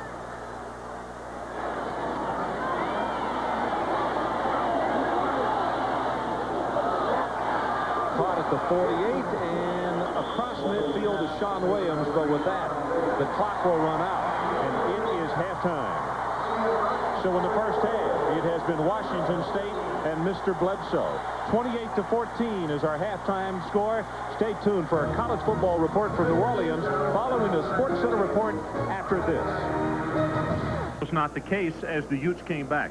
But the story in the first half has been Drew Bledsoe. Normally 300 yards is a heck of an outing for anybody for a ball game. Mike, he has that at halftime. Well, he could end up with 600-plus yards tonight. He was in rhythm in the first quarter. Then they took a break and put the second-team quarterback in. But then just before half, he got back in the rhythm again. But he's an outstanding quarterback. Let's show you one of the touchdowns that he threw in the first half. This one to Bobo. Well, these are audibles. Drew Bledsoe to Philip Bobo. He saw man coverage. The free safety tipped it off. He was able to release the ball on the third step to Philip Bobo, and then it's just a race to the end zone for the touchdown. Now, on the other side of the ball, Frank Dulce did the very same thing. He was able to audible. Impressive as they came back. He really was, and you have to give him a lot of credit. Here you see him make the audible, and he's throwing the ball to Sean Williams for the touchdown, the little quick out, and then Sean Williams does the rest. Little juke move into the end zone for the score. So let's take a look at the stats in the first half, and this is how things have gone between the two quarterbacks. Well, I think it's obvious that Drew Bledsoe's got the better of it, but Drew Bledsoe's had better protection in the first half. Frank Dulce needs better protection to try to match those numbers in the second half. Adrian Karsten is down on the sideline, and let's get this update from him of our 28-14 ball game. Adrian? All right, Ron, with Coach McBride. Coach, every time you get some momentum going, it seems Bledsoe to Bobo is a combination that gets you. You know, you got to, when you blitz, you got to be able to cover. You can't cover, you can't blitz. That's all there is to it. Frank Dulce, however, doing a good job for you offensively, making his checkoffs. I've got no complaints with the offense. The offense is doing a nice job. You know, we just got to make a couple more plays. Frank missed a read out there on a key situation. Hey, we just got to pick things up. Hey, but we can beat this team. Honestly, Coach, is it a technique thing at this point? You just got to crank it up both sides of the ball. We just got to crank it up. We got to make plays on defense, and we got to make plays on offense. Real simple. All right, Coach, good luck second half. Ron, back to you, sir. I like that, Mike. No excuses, no ifs, ands, or buts. He just said, we got to crank it up. That's one of the big things. Well, you know the message that I'm sure he got across to his team, if you just listen to him, he said, we can beat this team. And that's the message he had to get across to his team at halftime. But who he has to beat is this guy we're looking at right now, number 11, Drew Bledsoe. He has to have the same kind of offensive effort that they did in the second quarter where they slowed him down. The most impressive thing as the Utes come back on the field, I think, was with Washington State taking the ball over just before halftime. And the 2-minute drill that you talked about, and you said all the scouts would be on the edge of their seats. Defense, you want to try to throw him a punch and try to get the ball back in the hands of your quarterback. Here comes the kickoff. You got to look at Lusk and Williams. Just a moment ago, this will be Lusk at the 9-yard line. Tried to take a little stagger step and then got staggered just before he got to the 20-yard line. That's good coverage. And let's go down to Adrian Karsten. A couple of adjustments here now. Utah defensively is going to be showing a lot more movement up front. Now, Washington State and Bledsoe expect this, Ron. What they're going to do is go with some silent count stuff and try and catch Utah in their stunts and try and make a lot more yards running the ball here in the second half. It doesn't surprise me that they try to use up a little more clock, probably, Mike. Now let's see the adjustments Utah's made on offense.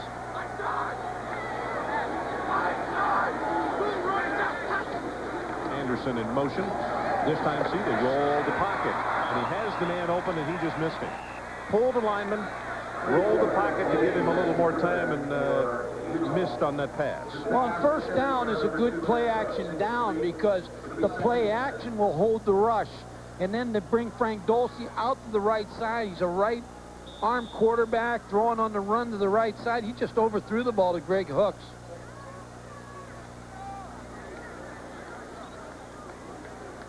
Dulce, senior, wants to go to med school, wants to become a doctor.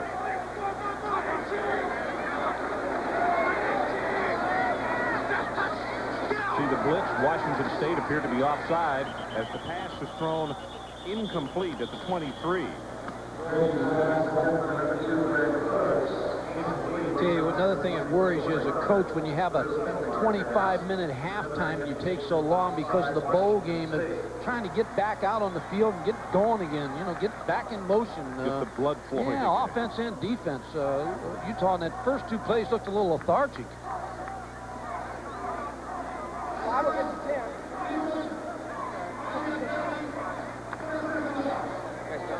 So they get the 5 yards. It'll be second down, and now the line to make still the 28. Come right back to the play action passing now on first down. It's wide open. And over the running play. Williams hit, backed up. He's just going to have to go down. He will lose yardage at the 15, and it's Ron Childs who led the attack. Bush is the man who got the push upfield. Mike Zimmer, the defensive coordinator, was talking about Ron Childs the other day, and he said he was a running back on the scout team, and one day he ran the ball and got in a fight with all 11 of the starting defensive football team. Just fought them all. He said he's a top football player, and they moved him to linebacker, and he really has responded. He's just an aggressive linebacker. They call him really an emotional leader. 95 tackles on the year coming into this ball game. Pass over the middle, incomplete, and Lusk had not turned around. Not a good series for Utah. They're not even close on that series.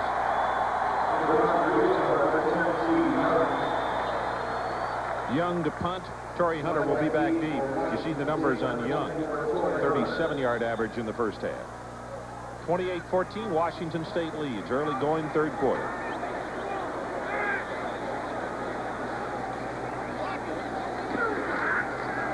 And Washington State with a return on. Wobbly kick.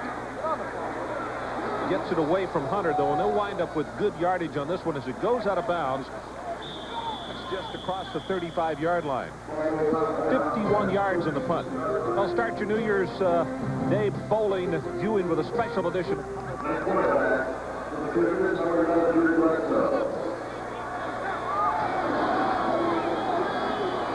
field.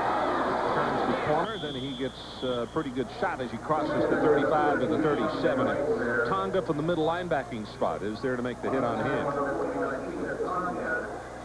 To go 8-3 in the Pac-10 this year, you have to be a good football team because that was a good conference. We saw we had some good games in that conference this year that we televised, got a chance to see some teams practice. It was a very solid league. And Mike Price, the head coach of Washington State, now it's interesting. I'll follow up on him after the next play. Short drop pass, caught and complete at the 45-yard line. Pointer was just waiting to get clobbered as he caught the ball. Put a head down and went forward inside the 45. It's good for 18. Well, he's our big play receiver, Darren Pointer, 5'11", 182 pounds. Just ran a quick post route, and the ball was right on the money.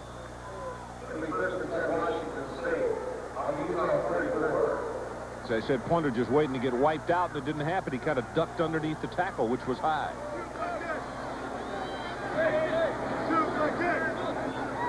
It's Davis in motion out of your screen, and on the running play, right there, falls down as he tries to make the cut. Tonga was stepping right up into the hole and lost his footing.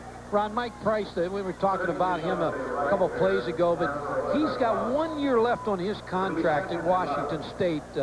As you see him walking there, he's done a great job with this program. He's well-liked. The players respect him. What Washington State needs to do is give him a long-term contract because timing's right for Washington State right now. They have a chance to make an impact in the Pac-10, but they have to keep Mike Price. Clock runs about to go under 12 minutes in the third. Play action by Bledsoe. He's going to go on top again. And he's got Bobo down there. In fact, he's got a couple of people. Sexsnyder also was open. Both had gotten behind, and it was overthrown. But what that play does is send a message, first of all, that they had two receivers. You're right, Ron. Two running scot-free in the end zone. Now watch the cushion on this next play. They'll be able to throw underneath the defensive backs on 3rd and 11 now because of the threat of the long ball. Third down on the line to make. They got to go just inside the 35. I don't care what happens in this game. Fred Whittingham has done a great job of this defense. The way he's matched up tonight of slowing down Drew Bledsoe in the second quarter. He needs the same kind of effort here in the second half.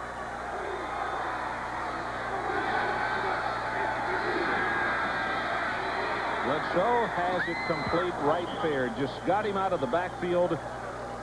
Utah got caught in a situation where they only rushed forward. If you're not going to put pressure on him, he'll do that to you all night, I think. Ron, what happened, too, on the play was they were shifting Sean Bay Wright Fair, the running back. They shifted him out as a wide receiver. And what Utah had to do was put Darren Castaigne, number 41, a linebacker on him. So they really had a mismatch on that. Here's where you know that they have a lot of respect for their offense and their defense, because they're going to go for it here on 4th and 4. As I mentioned, the line to make just inside the 35. 4th down. Let's see. Got all the makings of a play-action pass. Now they're going to give it to Sean Bay. Right there, and I believe with that second effort, I don't know. Close. This could be real close. I think they stopped him. The Utes think they did. Mike Price doesn't like the spot, because I haven't seen the spot yet. No, they're not even measuring. They're giving it right away. Well, Mike Price is hot. He knows the price is not right on that call. He did not like the spot on this, Ron. They went to the running play, pulled out Bob Garman, number 74, to lead. Let's see if we think he made it. See the official coming in from the side has got the spot, and he's spotting him clearly short. Big play, Utah defense. Well, let's see if Utes can do something with that. You're down 28-14 here in the 3rd. The draw play. Trying to slow the rush down. Yep, that's Pierre Jones.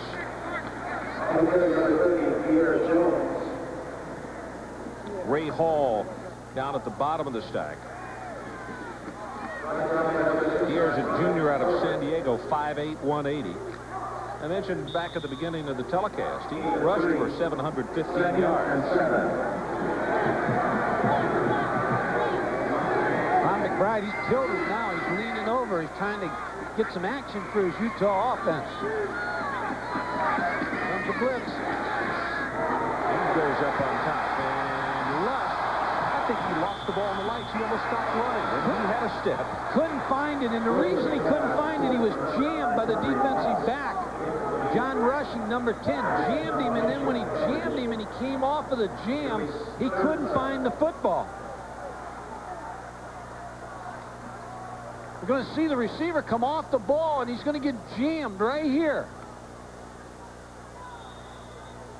There's the jam, and then when he threw him off his route a little bit, now when he turned his head around, he just couldn't pick up the football. He had a big play, and Frank Dulce says, "My gosh." 3rd down, and they need or the something 45. like that, Ron. It was close. Over the middle, has it complete for the 1st down. Sean Williams at the 45-yard line. I talked, Ron, about Frank Dulce early. He's a tough competitor. I'm telling you, he's getting hit on every play, and he's getting the ball off. He's got such a pass rush on him from Andre Patterson's defensive line. And played good for 18 yards. Big 3rd down conversion for Utah.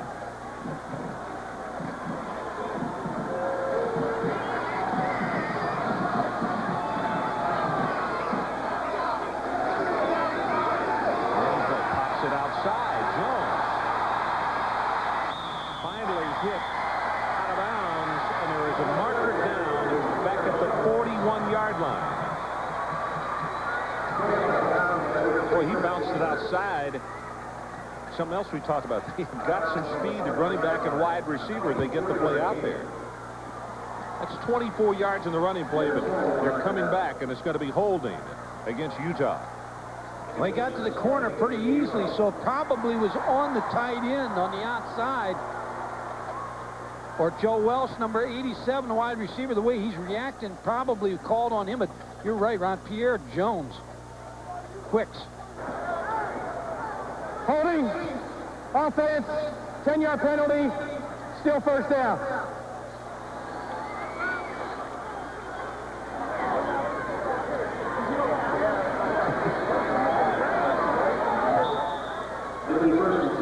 You know, you always, as a coach, they always come over and give you a number of the hold. A lot of times they'll come over and say, we didn't get the number. I think they had that one. That ball is caught, and he breaks off the tackle. That's Brooks.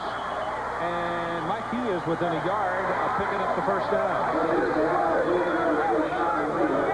Torrey Hunter again, number 24, making the tackle on Greg Hooks. Hunter's a good, solid football player. Always talking on the field. Lines up, talks the whole game.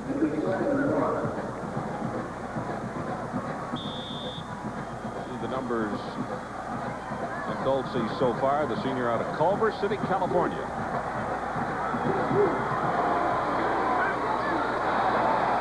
Well, he slipped there. He's not going to get back to the line of scrimmage.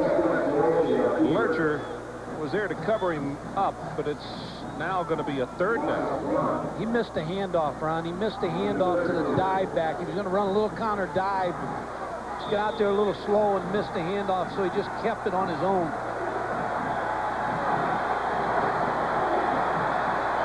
With Drew Bledsoe on the sideline, I think I'd take 2 plays here to get this first down. I do too. Look at that, Utah 1 of 8, and that one they got just a moment ago. Third down conversion. They're going to get blitzed again. And they go with the running play, and he's not going to have it. Keith Williams had an opening, and all of a sudden he just stopped as McClanahan stepped up into the hole. You can see 41 really whacking him. But the one-back set has a fault. It's on short yardage. You don't have a lead blocker for the runner. And Keith Williams had no one to lead block on Anthony McClanahan, number 41, who made the tackle. You need a lead blocker on those short yardage situations. You run it or play action? I'm going to run it again here. To the lead blocker. And here's your lead blocker in motion. That's where they go, and he does not have it. Boy, that is a fine defensive job by Washington State. Whitmire is the first man who comes across and makes the hit. He came from the backside, but what really hurt the offensive line is penetration.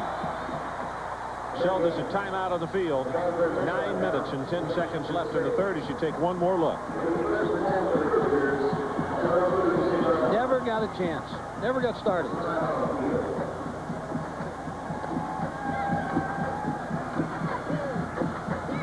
So we'll take a break. Washington State 28-14 and a very big fourth down stop.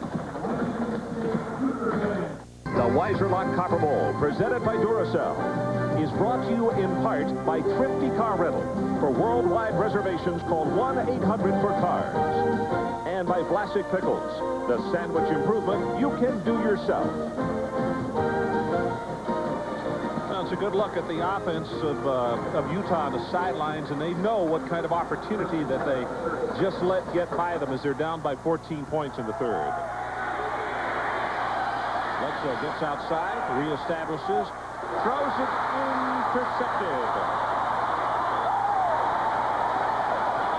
Crawford just stepped right in front. Bad decision by Drew Bledsoe.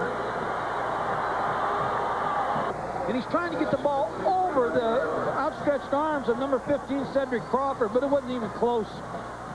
Now Utah needs to make something happen, Ron. You get a turnover like this. Can't let another good opportunity get by. You're right. Threw off his back foot on that last play, and if he has a fault, that's the fault he has. Because of the strength of his arm, a lot of times he'll throw off the back foot. Bledsoe on first down. Going to go downtown. Lust has got it for the touchdown. Unbelievable. He took it away from him. It's going to be interesting, this call.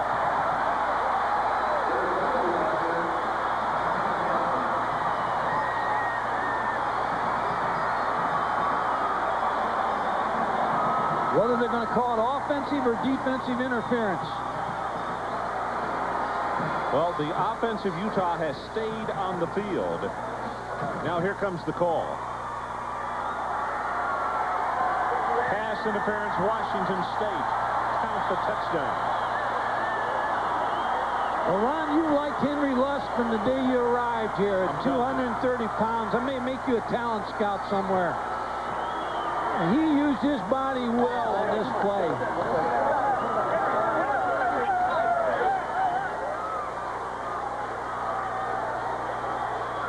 Trying to make it a 7-point ball game. The turnover by Drew Bledsoe on the pass. What a big play. They came back with a home run ball. That's the kind of call I like. After a turnover, 50-yard line, go downtown with it. You're exactly right. Jurgensen tries to make it 21 points for Utah.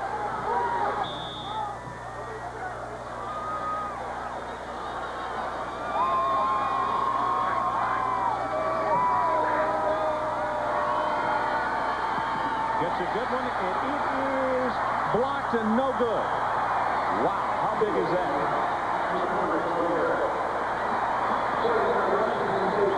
It forces you to a two-point play the next time you score. Watch Henry Lusk, number 9. Frank Dulce knows he's got man-for-man coverage, avoids the sack, just puts some air under the football. But the key is the end of this play. Henry Lusk just uses his 6'1", 230-pound body against the 6', 180-pound Mobley, number 8, to make the play. Here's Henry Lusk on a streak. He's against Mobley, number 8. Now watch him use his body. He just kind of shields him with the arm a little bit, and now gets his body in there and then steals the football. Great catch by Henry Lusk. Takes it in for the touchdown, and it is 28-20. Torrey Hunter, we are told, got the block of the extra point. Hunter is another one that has had an outstanding ball game, but that one could be huge before the night's over, huh?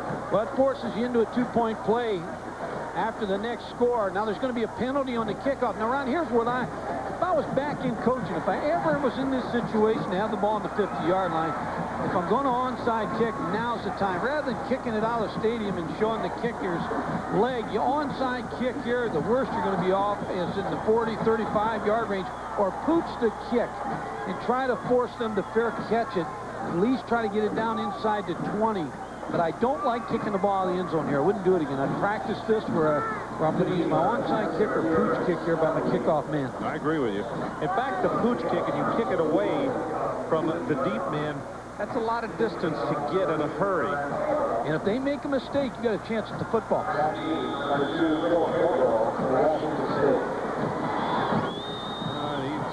He kicks it away from him, but it's going to go into the end zone. Kicked it a little too hard.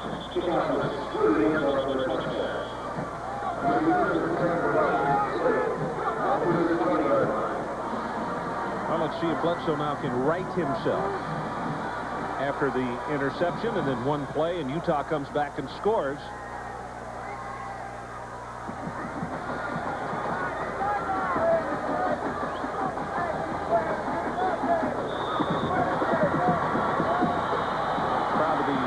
The other thing to watch is how much new life the Utah defense has after that quick score.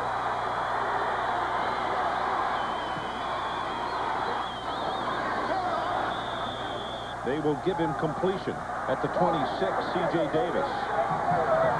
Because of the respect and the speed of the receivers for Washington State, they've got to hitch almost every time they want to throw it. Well, that's the new single-season record, 3,100. 3,100 yards.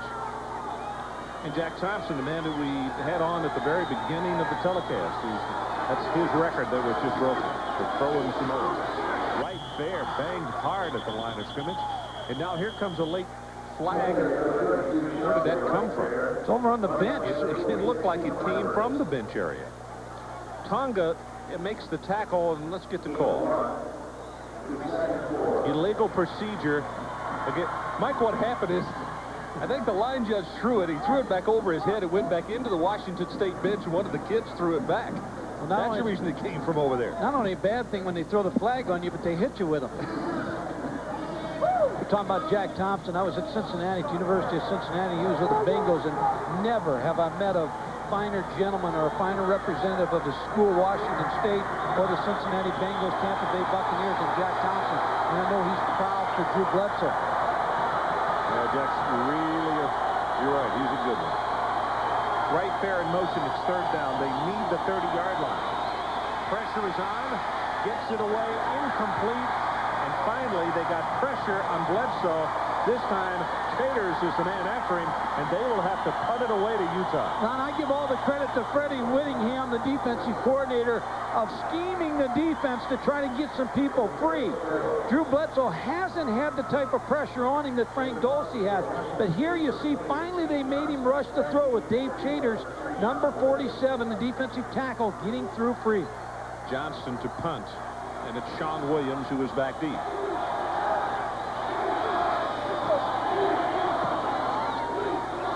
Line drive kick, very returnable. He's coming to the open side of the field and will tightrope and go down at the 49-yard line. Actually never went down, but out of bounds. So we'll take a break. 28-20 our new scores. 7:45 left in the third.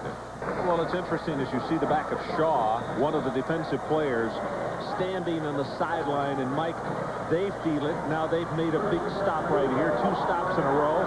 They want to see the offense equal what they've done. Little counterplay. Oh, what a stick at the line of scrimmage. Anderson, as soon as he got the football, got hit by Anthony McClanahan, and he had it red all the way. 4-3 middle linebacker Anthony McClanahan. Coaches feel he's as good as Marvin Jones. When you talk to Mike Zimmer and the defensive staff, they say, hey, there's no better. He's as good as Marvin Jones. He's 4'5" in the 40. And the key to him is he avoids blockers. Just does a great job in that middle linebacker spot.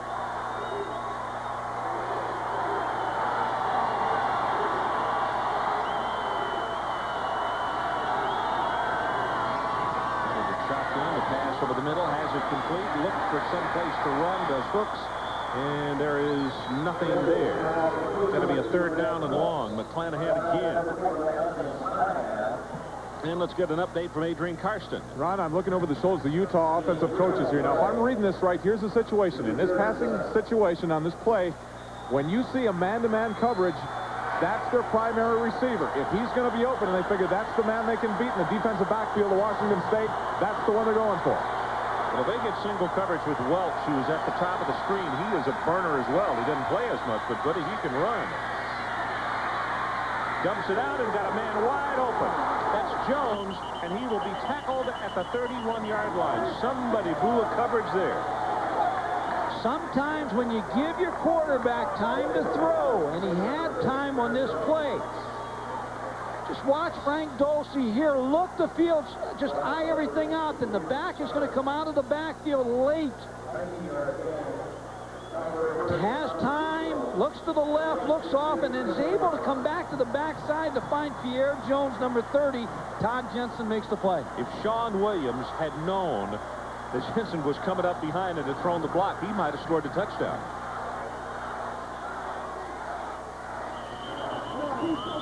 That one was doomed from the beginning. The guards were already pulling before the ball was snapped.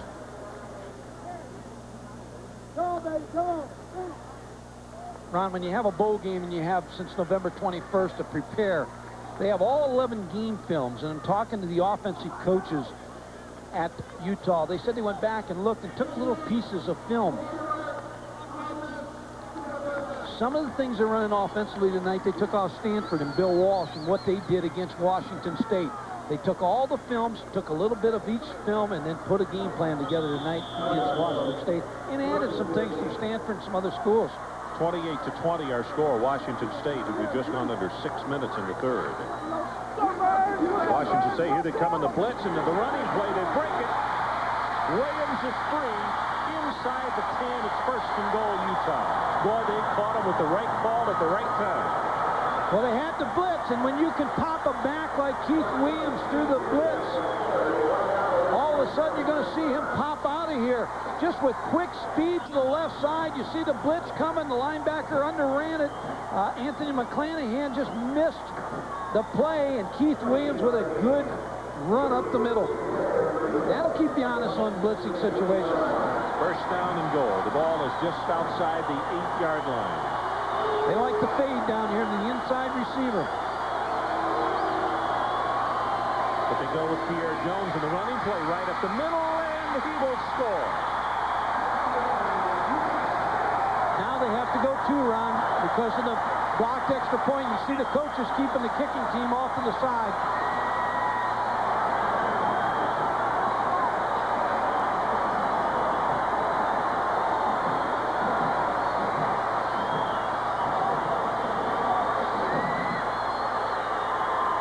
See, both these running backs, Keith Williams and Pierre Jones, have some jets.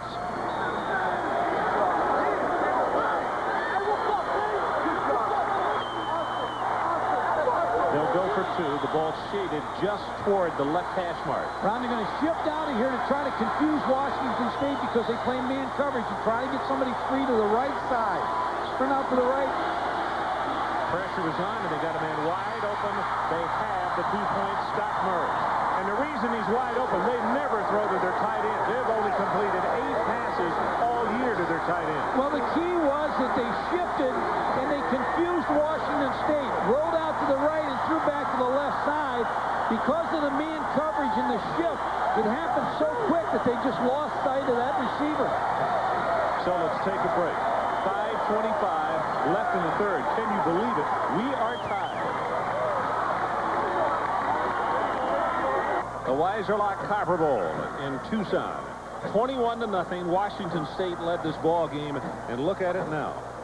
5:25 left in the third quarter. As the ball had just blown off the tee, and Brian Albel will have to go back up and re-tee it. That's Mike Zimmer, the defensive coordinator. I'm sure he's talking about that shift on the last play that really confused his defense. That was on the 2-point conversion as they threw to the tight end Scott Murray and got the 2. Short kick taken at the 25, and he slipped down.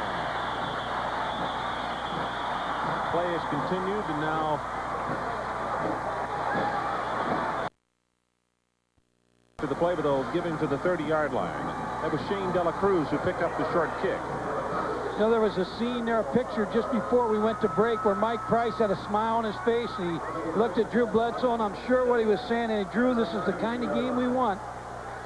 Look at these numbers in the second half. Mike Dulce, 5 of 8, 102 yards and a touchdown. Bledsoe, 3 of 6, 30 yards and an interception. Well, I like the competitiveness in Dulce, and I also like Drew Bledsoe. We got a game tonight with 2 outstanding quarterbacks. Right there. Turns the corner. Is at the 40 and will be bumped out of bounds just across there. Mark Swanson defensively for Utah.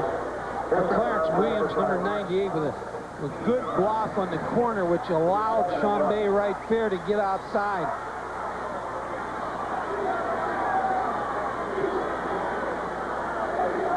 What you know, Mike is saying, hey, I was so comfortable about 2 hours ago. Had the 21-point lead, and all of a sudden, pow. This man's football team came back and tied him up. It's Davis in motion to the bottom of your screen, but they go with right there, and he's banged hard at the line of scrimmage by Peter Tonga. That should be enough for the first down, though, from where they had spotted it. There's Fred Whittingham, the defensive coordinator. From 1973 to 81, he was a defensive coordinator at BYU. He played linebacker in the pros with the Rams, the Cowboys, the Eagles, the Saints, and he gives that same kind of linebacker style of coaching. It's Tonga he's talking to, number 49. Senior out of Salt Lake. Tonga's really undersized. Well, they're not going to have it. Really undersized, and they have to move him around a lot. At 213 pounds, they got to hide him behind tackles and everybody else they can, don't they? Well, more people are playing smaller linebackers that can run and blitz and play man coverage. Look at Tonga as he calls the signals. And of course, the coaches that really have the luxury, like Bobby Bowden at Florida State, to have a linebacker who weighs 235 to 240 who can run, and like Washington State's middle linebacker in McClanahan, who's about 225, who runs well. Quarterback sneak as soon as an umpire gets out of the way. Well, that can't be a play because the umpire was holding the play. He never released it. You're right. I wouldn't want to be an umpire. You see so many times, like in the touchdown run a minute ago, where he has to go spinning out of the way, passes over the middle. That's a tough position to have to call. Ball, never marked, ready for play, no play. Of all the officials, though, he's the one that can kill you if you're a coach. That's right, because he's the one that calls offensive holding. Yeah, he's a tough one.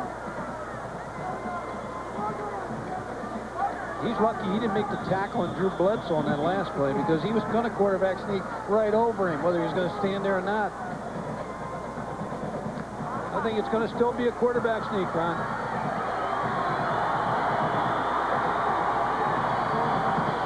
there was movement by Washington State and movement by Utah. So Conrad Timiskern is going to get the call here.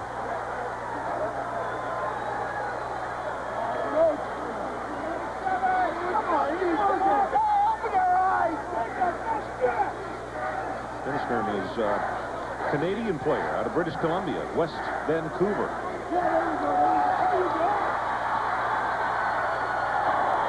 Dead ball. False start. Offense.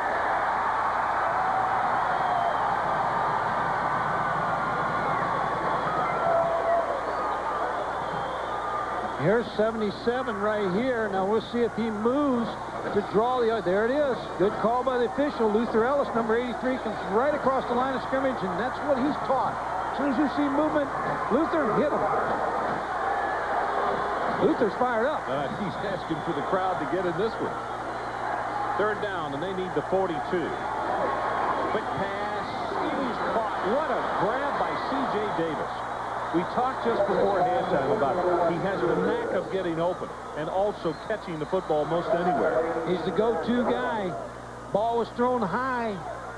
He reached up and made the catch against Derek Oldham, number 18. Look at him get his hands up there. Wow. There's some mustard on that ball, too. Mike, and the thing about it is, you say, okay, it's a catch. He made a nice grab. But with the momentum that Utah has grabbed here, if that pass is incomplete and you have to punt to him, who knows what happens for the Utes? I mean, to me, it's an awfully big play that you have to put an asterisk by. Game of inches, Ron.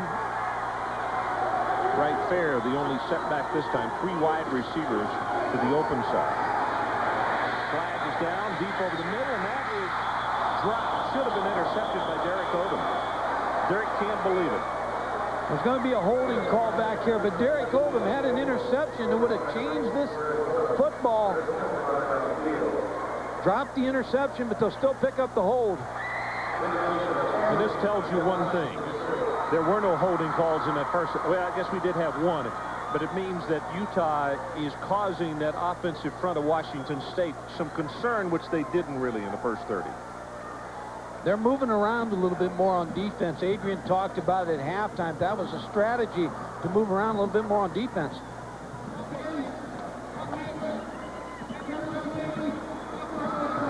It's 12 penalties against Washington State.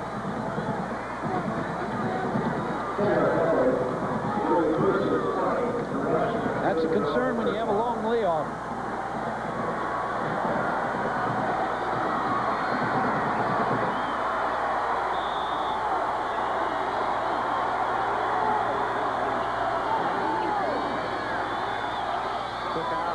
Delivers it complete across the 45 and out of bounds at the 50 is Pointer, and now you see that flag come in there. What makes that play, Ron, is the fact that the gun that Drew Bledsoe has on the quick hitch, you're throwing from the middle of the field all the way over past the numbers. That's a long throw for a college quarterback, and he just got so much on it. It gets out there so quick.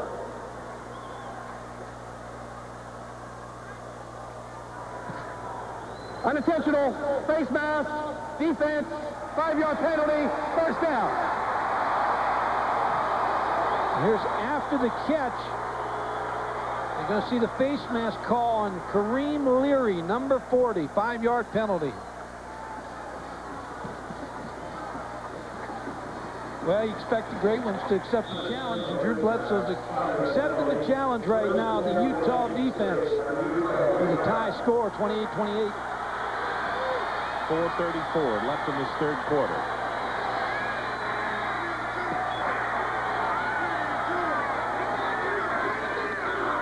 Well, there's that reverse that they ran early. Bobo starts to slide, not quite enough for the first down, but it's a gain of around 8. Reggie Alston is there to finally make the stop. That's the play that they ran on the opening sequence. Make it to right fair and get Bobo coming around.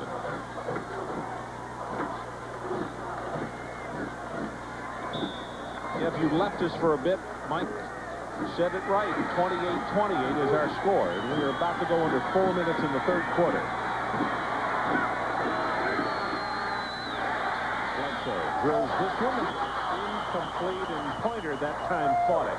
Just like Lusk did earlier in the ball game, where he was looking to see where he was going to run with it before he caught it. Ron, it's interesting how players get to school. As Robbie Tobeck, the center, who we're going to watch block here, number 66, was a high school player in Tarpon Springs, Florida, and he was in a pickup basketball game one night with Jack Thompson and the Tampa Bay Buccaneers. They were short a guy, so they got him to play. And he didn't have film from his football team, so Jack filmed him dunking the basketball, sent it to Dennis Erickson, who was at Washington State, and they turned him down. He went to Liberty University, then he got him to junior college, and finally got him to his alma mater. Long way there, but he made it. Ball is fumbled, it's loose, and Utah recovers at the 35 of Swanson.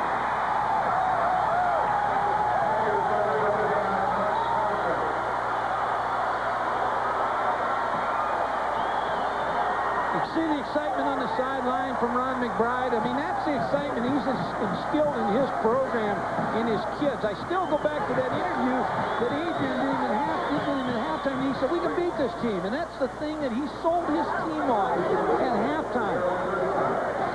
He is an excitable guy. He's a player's coach. I tell you, they like playing for him. So the ball at the 35-yard line. That's the third turnover in the ball game. 2 fumbles and 1 interception committed by Washington State. Bledsoe, good protection. Ball is delivered, and I'm not so sure he didn't just throw that one away. There was not much there as Bush again was coming with some heavy pressure. You were with me yesterday when Dan Henson was talking about Frank Dulce. He came from California, and he said in spring practice one day it started snowing, and he said Frank Dulce just started looking up at the sky. He'd never seen snow before, and he said it just blew his mind. Well, it was a spring game. He said he had a horrible game because he kept standing there staring into the sky. I've never seen that stuff. Never seen snow. Now, he's not going to see the rain you predicted tonight either. No, I didn't predict it, Mike. The weather guy did. Run and play. A little slow to get developed in that very quick pursuit. Defense by Washington State, led by Mobley, there to hit Williams and make the play. You think the weatherman you talked to was Willard Scott's relative? Now you're going to get personal, huh? No, I like Willard. If Willard says it's going to rain, usually rains. There's other guys that say it's going to rain, doesn't rain. Williams, 11 carries, 115 yards, and has a touchdown. Third down, and they need the 45.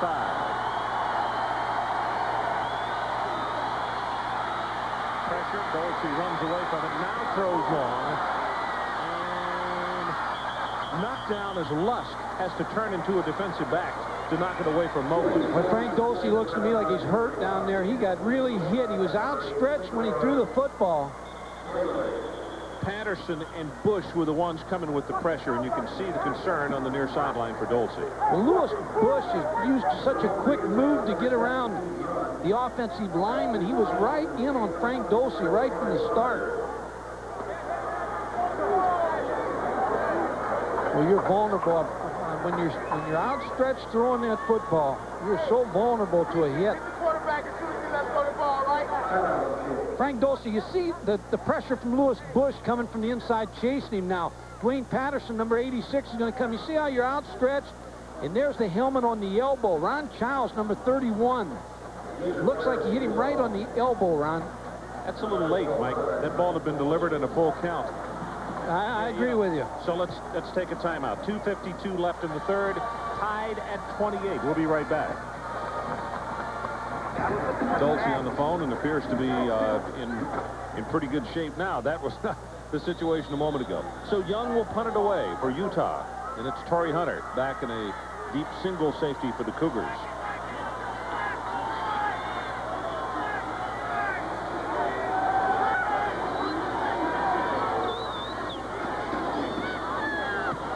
Got the return on. High wobbly spiral, and Hunter will return it from the 23.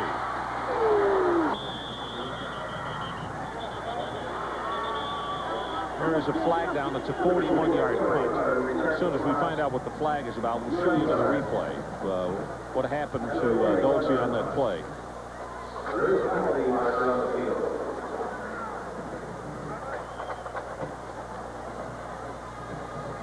The umpire may have made this call, and if you get the call of the umpire, usually on this play it's holding on the punt receiving team.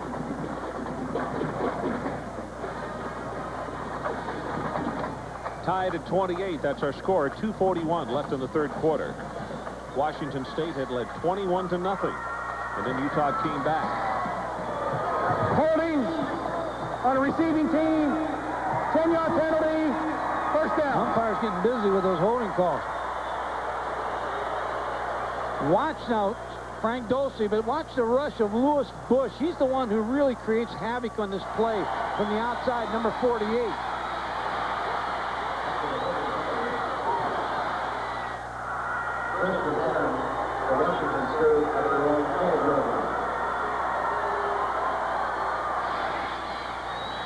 Running play for a couple. And let's go down to Adrian Carson and get an injury update. Adrian? Ron, collective sigh of relief went up on the Utah bench here when we found out that Dulce just had the wind knocked out of him, and actually a wink of his eye and twist of his head soon gave the bench here that they had nothing to dread, so he should be back in shortly. What do you expect out of a guy that's going to be a doctor? He knows what's wrong with him. Nothing. Good self-analysis there. We're about to go under 2 minutes to the third quarter. Thanks. Going to go on top, looking for Davis, and he's got it inside the 35 at the 31. Swanson had the cover, but not very well. Ron, that was about 60 yards in the air, that pass, and it was right on the money to C.J. Davis, and it was all arm that he threw it with. Mike, it's a 54-yard completion. Look, from where he sets, when he throws this football, this is all arm, because you see his left foot, he was stepping away from the target. So this was all arm that he threw this football. Derek Odom on coverage, he's in pretty good shape. This ball just can't be thrown any better. C.J. Davis just adjusts to the football. Mark that one down as a big play with 1:46 in the third quarter. Well, that's for sure. Davis, we commented several times, has got that knack of getting open.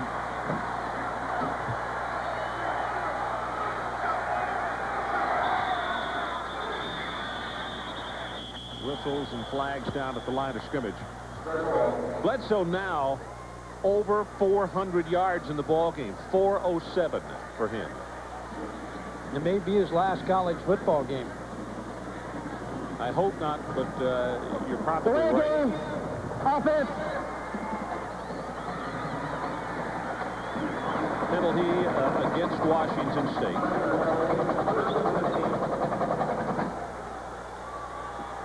20 of 32 for 407. 2 touchdowns and 1 interception.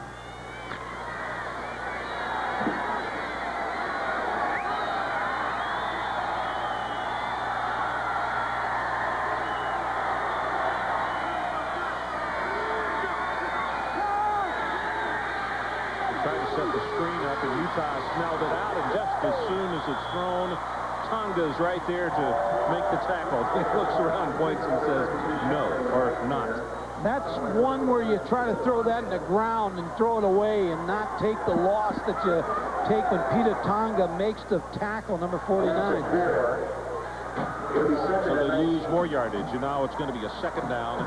The ball at the 40, and they need it down to the 21-yard line for the first down. We've gone under 1 minute to play third quarter.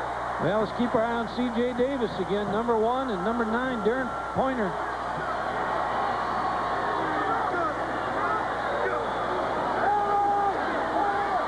Bledsoe gets it away, a little high, incomplete.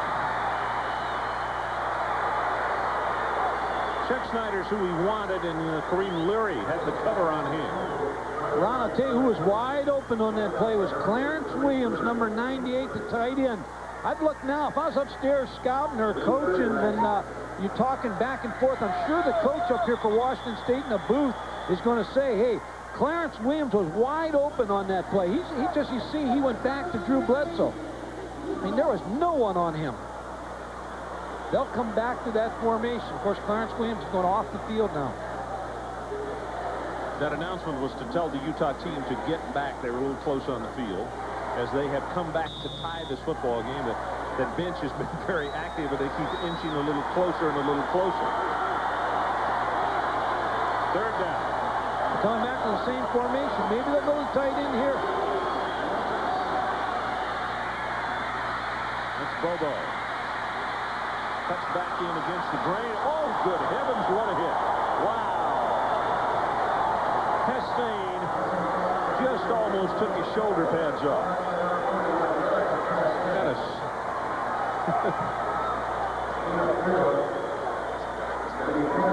Watch this one full speed, Mike. All right, Bobo makes the catch. Now, he's going to come back into the middle of the field. And there's a 41 waiting right there. Woo.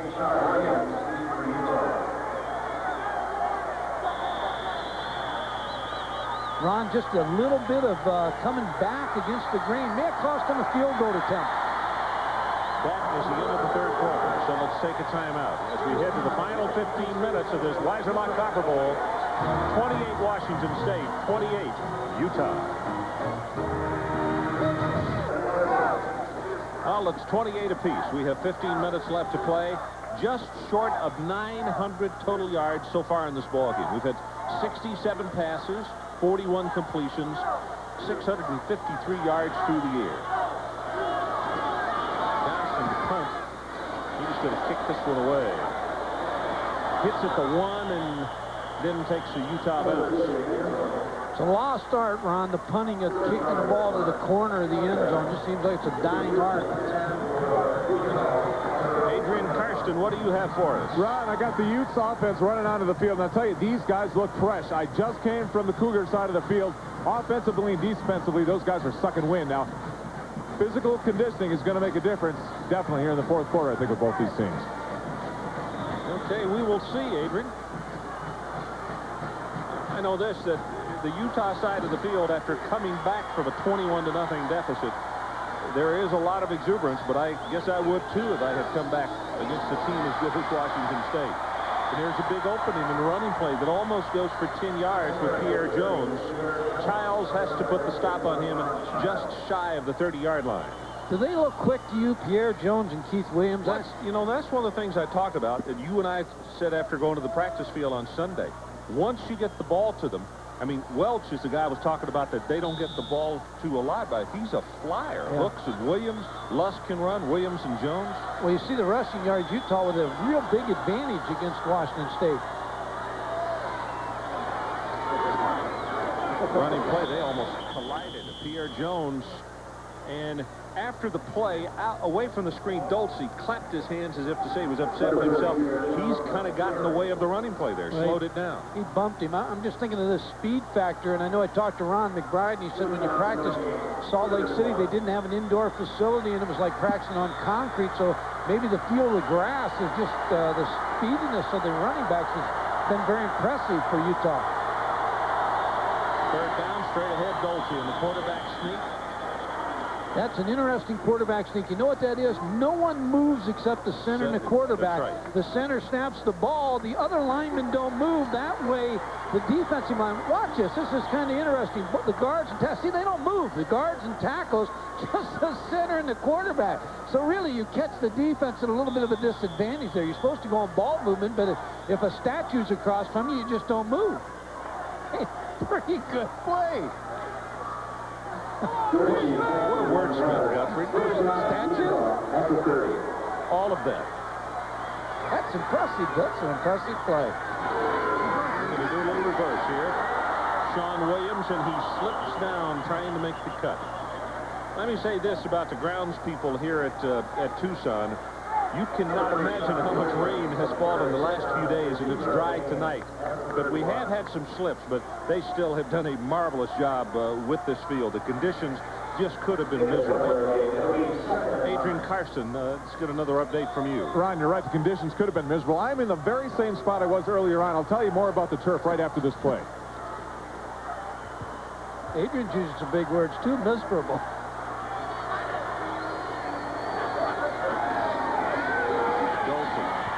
Pressure gets it away. That's going to be a grounding. Should be. And nobody is around. There's not a white jersey for. Got away with one here. It's Brian Ford who was applying pressure. I think Bledsoe knows that he got away with one. Now, there's no receiver. You see the receiver over the middle, Henry Les. But now you look for a receiver. The closest receiver to that ball is Coach Ron McBride and Adrian Karsten. Neither would have caught it.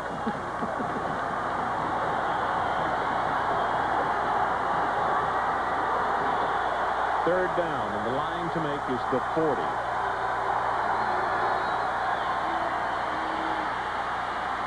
Here comes the flag as Dolson. Boy, he gets tagged.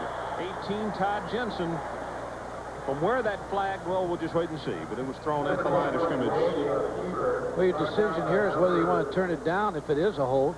It is going to be a hold against Utah. Because they didn't make the first down. It's fourth down. They have to punt. I think you have to turn this one down.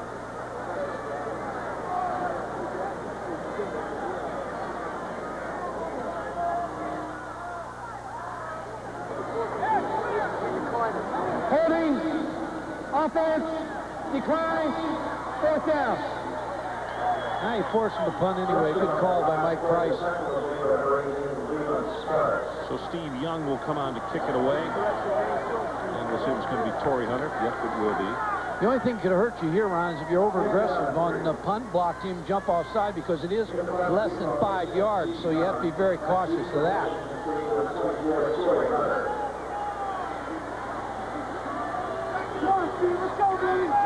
28-28, 12 and a half left in the ball game.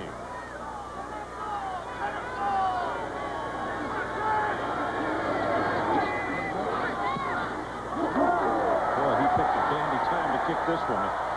Hunter's going to have to retreat and fall down at the 3-yard line. Good heavens. 52 yards in the punt. Let's take a break. 12-19 left in the game. We'll be right back. The Weiserlock Copper Bowl, presented by Duracell, is brought to you by Weiserlock, America's home security system since 1904. That's a good look at Arizona Stadium, home of the Weiserlock Copper Bowl. Mike, the wind has not been a factor all night, but all of a sudden it's beginning to blow, and I really think helped that kick a little bit. Well, it did, and also it may hurt Drew Bledsoe thrown into the wind. We'll get a picture of the flag here before long to show you the wind here at the stadium now. Davis in motion, but they'll go straight ahead with the running play, and right there bounces it outside. Finally stopped up close to the 20-yard line. Well, you talk about a play where you want to get away from your own end zone. How big is that one? Well, he makes you miss tackles, and that's the key to Chambé right there. Ran it back to the short side of the field. They had formation to the open side. There's the flag right there, and it is Old Glory beginning to wave a little bit. And it really has been very still tonight. Well, it's in the face of Drew Bledsoe. Okay, as strong as his arm is, doesn't matter. Make any difference, so do you? It's like a little breeze into a cannon. That play is going to be whistled down as ball wasn't snapped as everybody else started to move, so they'll have to take a walk back. And Adrian, let's get a report from you on the elements. Ron, you're talking about that wind. That actually may help to dry out the field. Now, we've been talking tonight about how well this field holds up under all the moisture, but imagine a sponge and how saturated a sponge gets. It just won't hold any more water. Now, if you look at Hunter, combination of his momentum and the fact that this end of the field in this end zone where I'm standing now, the same place where he fielded the ball, has really become saturated. It's almost like oozing up the water now in the end zone. Both receivers for the Utah Utes and for the Cougars have been complaining about the footing out here. Well, that's the 15th penalty against Washington State. Short drop, look in pass, and it's Bobo at the 30-yard line, caught for the ankles and stopped. And it was Lambert who got a hand on him to bring him down. Looked like they didn't cover him. He was the uncovered receiver. Philip Bobo's a converted running back. Best runner after he catches the football on this team. A new single-game record, 422 yards. And for Bobo, that's 6 catches for him, 198 yards, and he has 2 touchdowns back in the first half.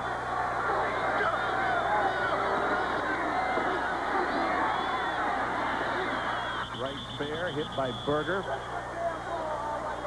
slammed back at the 35-yard line. Hey, Washington State is now a couple of the players still grabbing onto each other. I think Washington State would like to see a lot more of this. Just move the chains, keep it on the ground, and eat some clock up. Dead ball. Personal foul. Defense. May have been called on Blaine Berger, number 93. Let's see what they... Well, see, it's always the second guy, Ron. See the punch first by Sean Bay right fair to the face mask, and then they caught Berger second.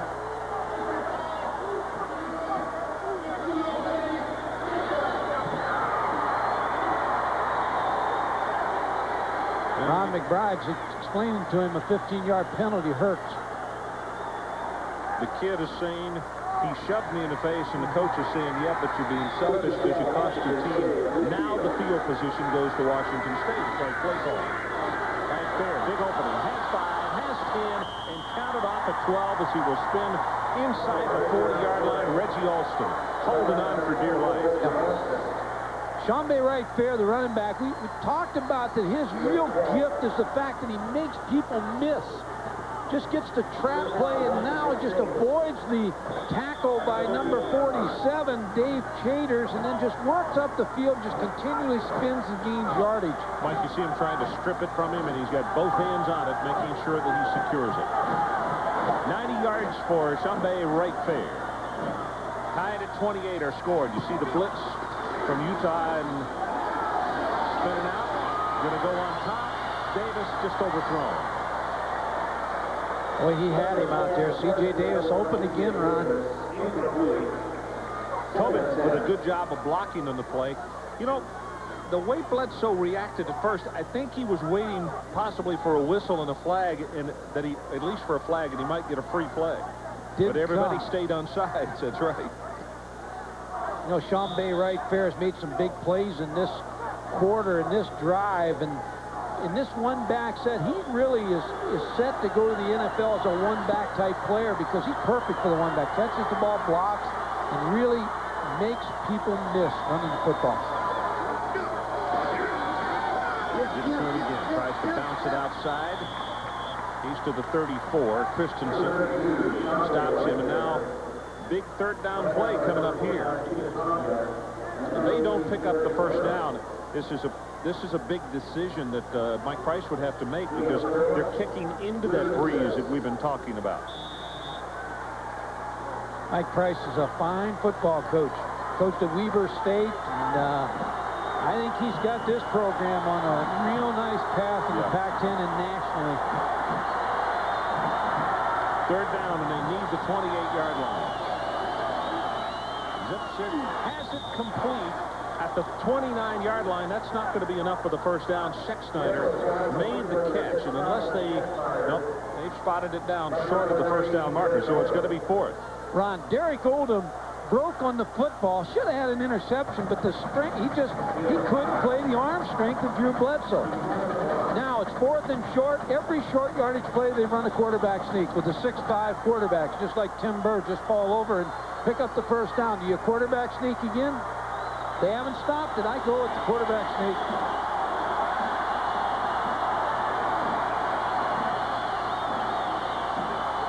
Yep, they do it again, and they pick up the first down again. Garman is the man that he ran behind that time.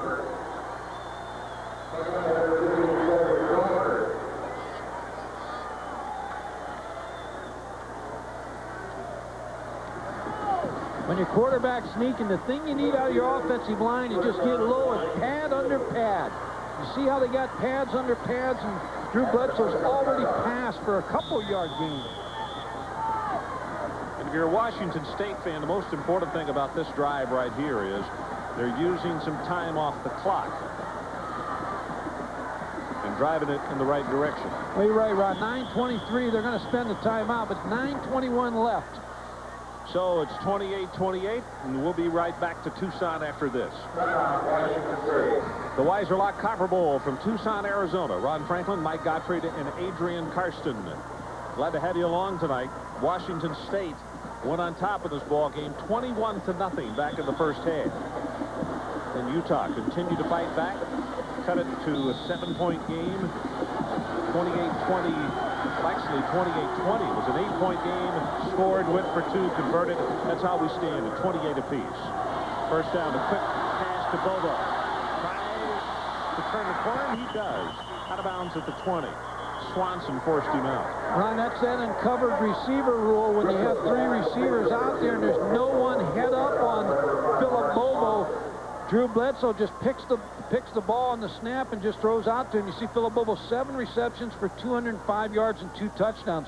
Inside the 20, Drew Bledsoe likes to get the ball to C.J. Davis and Sean Bay right fair, so let's keep our eye on both those players down here inside the 20-yard line. Second down.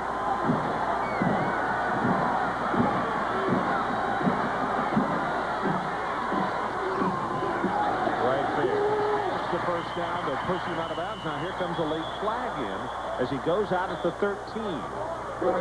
Alston forced him out. Penalties, Ron, you made a point of it earlier. Just killed Washington State tonight. Washington State's really had a tough time with these penalties. Mike's just got to be really disappointed in the fact that, you know, it's just that much ground that you've already conquered that you have to take again.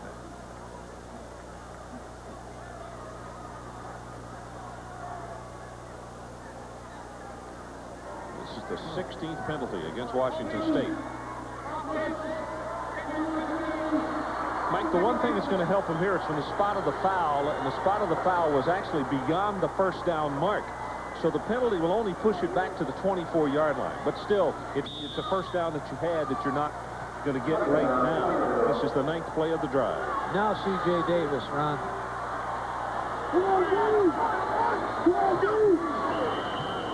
Movement on the line of scrimmage.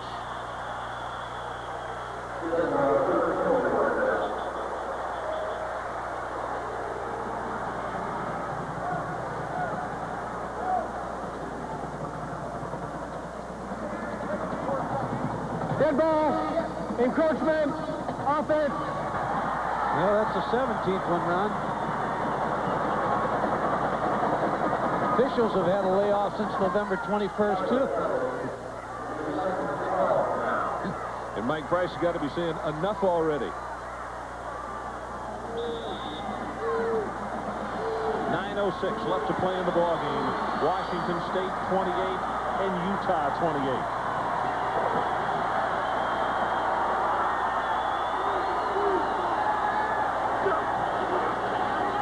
Blitz coming up the middle and set the screen to the tight end Carolyn, and that is a fine defensive play to stop him short of the 25-yard line by Peter Tonga.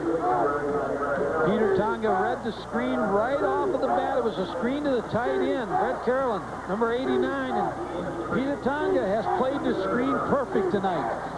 Mike, right here, even if they don't pick up the first down, they've got to pick up at least 5 yards, because with the wind blowing, you're still going to be talking about a field goal of 40 or maybe 40 plus, which is a pretty good boot right now. You're right. The one play that Utah has not stopped is the hitch route to the outside. Blitz coming up the middle again. They deliver the pass, and right there tries to break the tackle, loses the ball, and has to backtrack to make the recovery. Utah says they recovered, but they did not. But this field goal attempt, if they go for it, is going to be a 42 yards into the wind. Little hitch pass to Sean Bay right fair. Leary wrapped him up, Mike. Yeah, number 32. They just ran the 5-yard hitch. Utah's had trouble with it all night. So Aaron Price, and they're going to spot this one down just beyond the 32-yard line from the right hash mark. Longest one for Price, 52 yards. Down, he's got the distance, and it is no good. Off to the right. Ron, you made a point of the wind and the fact that they didn't pick up the yardage that they needed to set up the field goal. Of course, it was on the right hash also. So there's a break in the action. 7:42 left to play. We're still tied. We'll be right back to Tucson. Aaron Price on the sideline, who just missed the field goal attempt. And watch what happens, Mike. Just enough of slippage that did this cause him to yank it a bit. See that plant foot slides just a tad.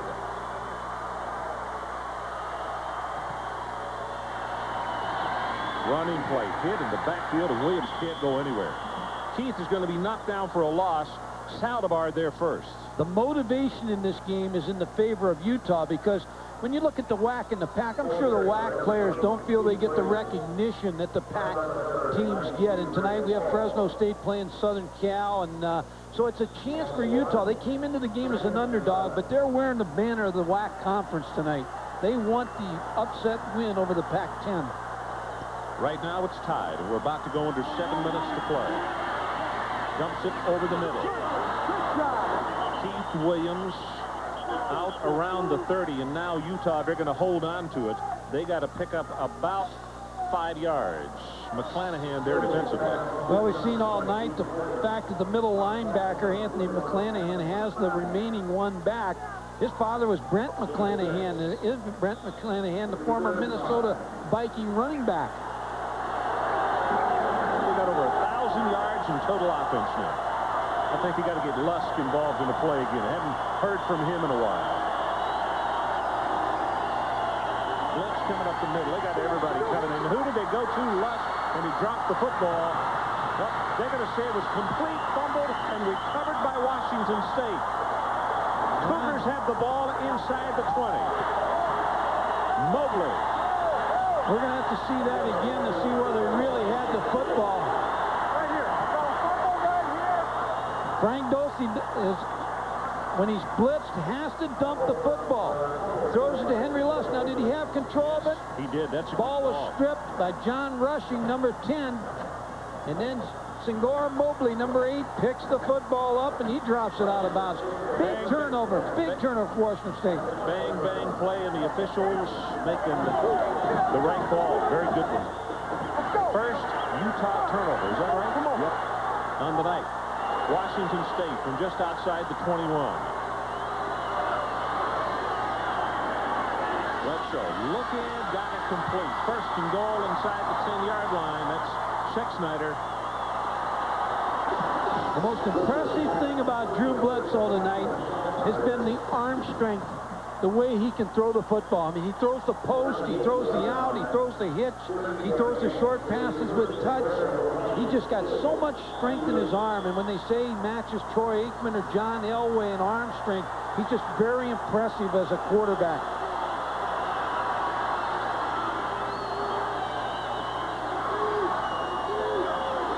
Davis in motion, right fair in the running play. Bounces outside. Cannot get by the first tackler, and then help is there. They'll keep the clock running at the 5 as Derek Odom makes the defensive play. Clock runs with 5:45 to play in the ball game. Well, that's a big tackle, Ron, because when you get Sean Bay right fair in the open, Derek Odom has to make that tackle or it's a touchdown, and he was able to bring him down one-on-one. 5:32 left on the clock, Ron, here in the fourth quarter. 28-28.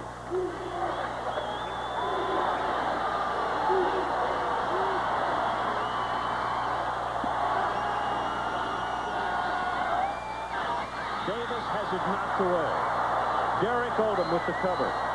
That's 2 plays in a row by Derek Odom, number 18, because that ball was thrown as well as you can throw the fade.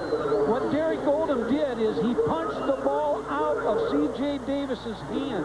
Exactly what you teach a defensive back. Watch number 18 with his right hand, punch the ball out, and he's able to strip him from the football. Look at that right hand. Punch the football. Good play by Derek Odom. Third down. Blitz coming up the middle. They pick it up well. Pass incomplete. Wants Davis again. And now fourth down. Now, Ron, you mentioned a good point now. It's got to be in the mind of the kickers. You know, they've had problem with the plant foot now. Mike Price's kicker's his son, Aaron, so he probably put his shoulder arm around him and says, son, let's go out there and kick this field goal now. So Dad, you and Mom and all the family can go home and have a happy evening. evening here. Well, his dad just threw his cap on the sideline. He's got a 22-yard attempt, and this is a pretty tough angle right here.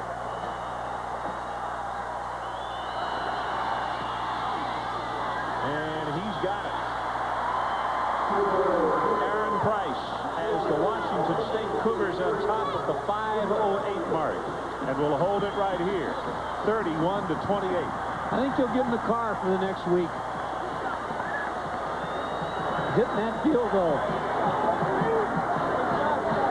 If you've just joined us or joined us late for the Weiserlock Copper Bowl here in Tucson, Washington State jumped out in this ball game by a count of 21-0.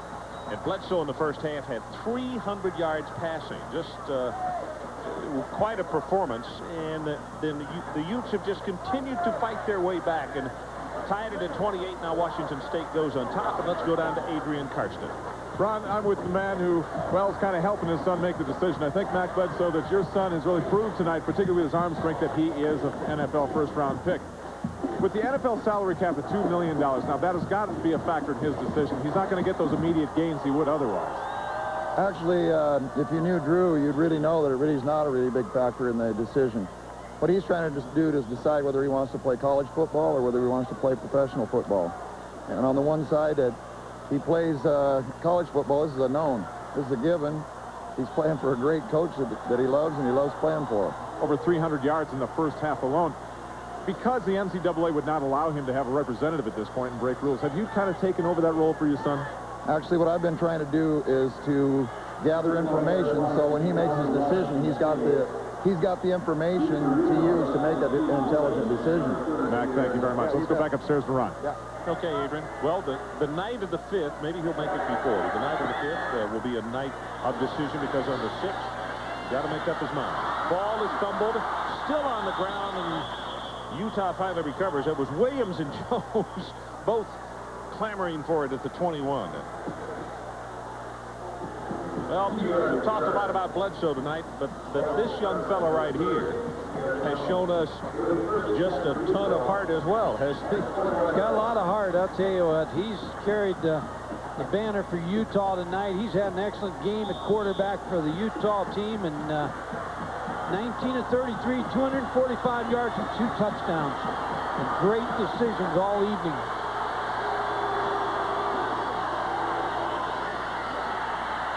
Williams banged hard at the line of scrimmage and spun off that one tackler. He'll pick up 3. Rushing finally stopped him.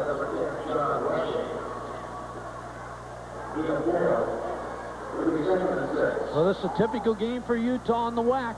A lot of points, close finish. They're used to it. Of course, Ron McBride, the head coach, has turned this program around.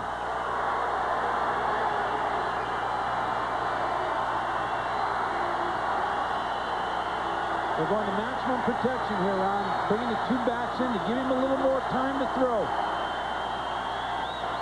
He's going to go on top.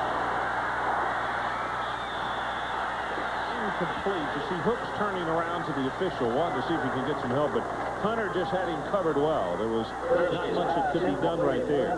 Mike, you know, one of the things that's really surprising to me tonight, as many pass plays and plays coming in from the bench, substitutions and everything, we haven't had one delay of game penalty, have we?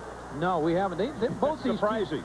Both these teams throw the ball so well, though, and they're used to throwing it so well and substituting and getting their signals in. That very well coached football teams, both of them. Jones is coming to the backfield, replacing Williams.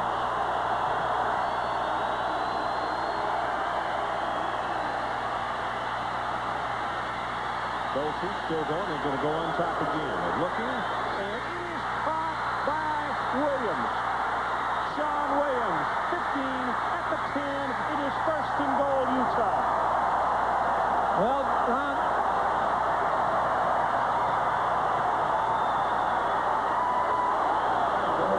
the doctor-to-be, Frank Dulce, just performed surgery on Washington State's defense.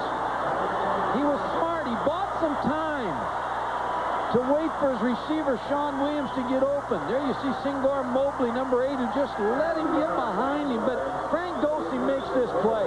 Watch him duck under the sack, first of all.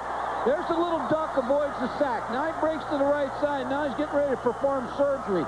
Throws the deep ball to Sean Williams, who adjusts. Now watch the cutback here by Sean Williams. A good move. Washington State runs him down at the 5. Boy, look at the speed in that secondary coming from behind. Rushing got him. Mobley just got turned around. That's a 70-yard play. Ron, he's so calm and cool. If I ever need an operation, I'm going to see him. Of course, he'll probably be an animal doctor or something. We may send you, Mike.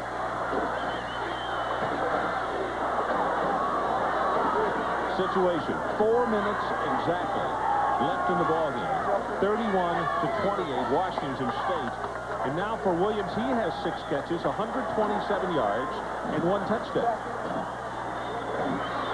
Well, you got to be impressed with this Utah team, and they just keep biting back all evening.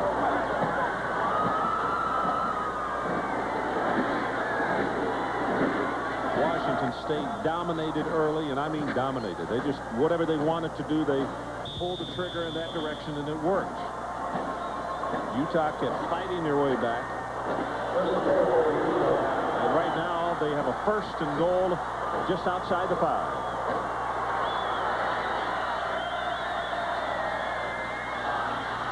Completes the pass, and that's a fine open field tackle as Williams just could not get away. Burns came out. Mike, they got the man-on-man coverage that they wanted, and boy, he was there to make the stop.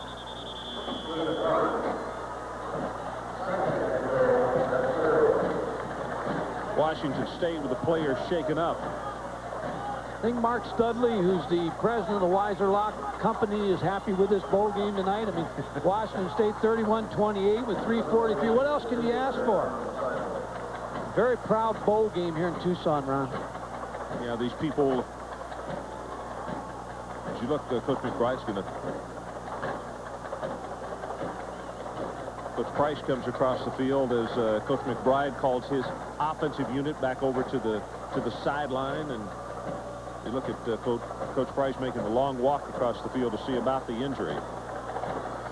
You can see the receiver after the play squatting on the field, and these kids are tired. I mean, they have given it their all. And it looks like Torrey Hunter, who was shaken up.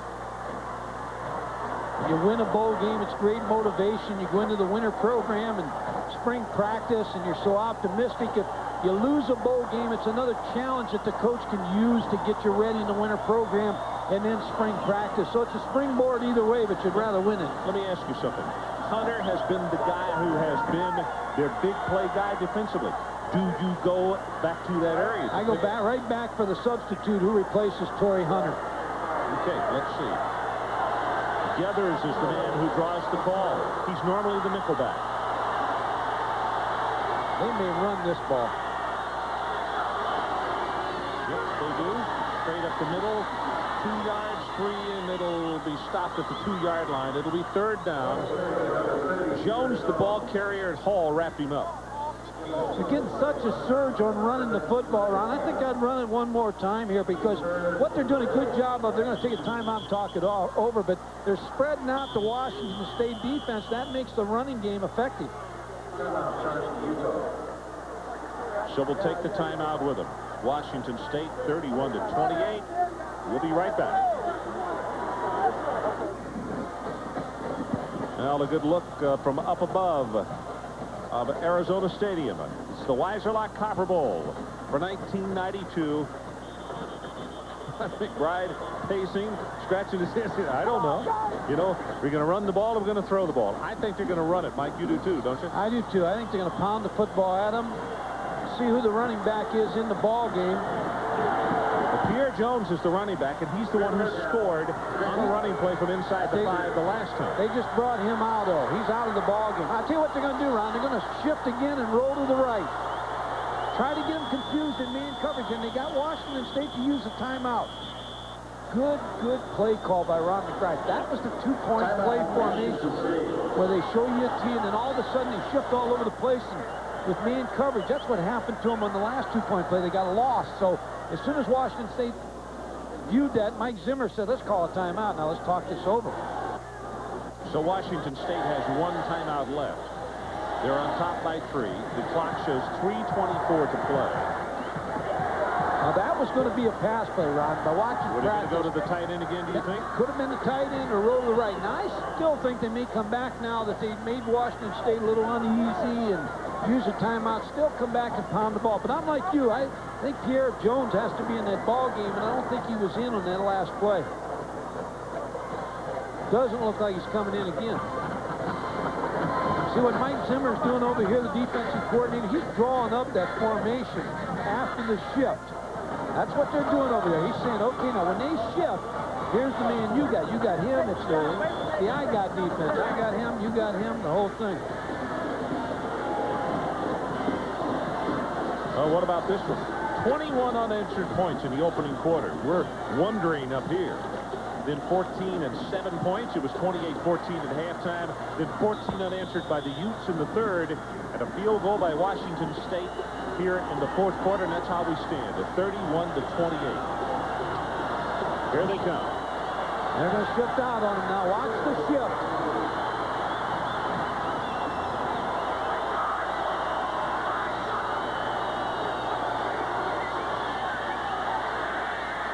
Bledsoe, he just throws this one away.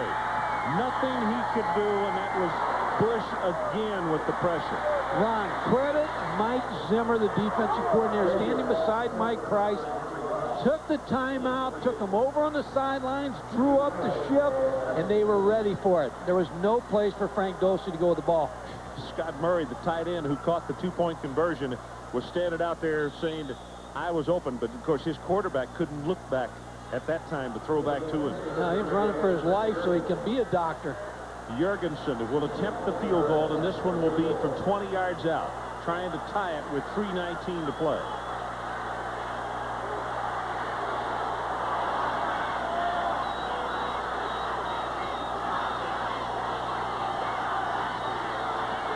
Good pass. He missed it. He just yanked it. Wide left, no good, and Washington State will get the football back, and they lead it 31-28. Whoa, a missed extra point earlier, and now a missed chippy. That is a bad angle, I know.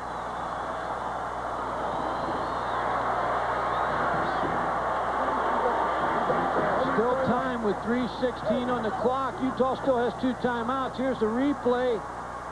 He didn't slip at all. He just yanked it to the left. He just yanked it. Now Hunter had some good pressure, but still he got in a hurry on that one. Now Washington State, they want to get the ball in Sean Bay Wright Fair's hands and just run some clock. They're going to do what they do best, and that's throw the football. Pointer has the reception out at the 35-yard line. It's a good catch and a good play by Mark Swanson, number 5, the free safety. Good hit on Pointer after he made the catch. It'll be first and 10 for me. See the clock stop, moving the change. Now it kicks back into movement.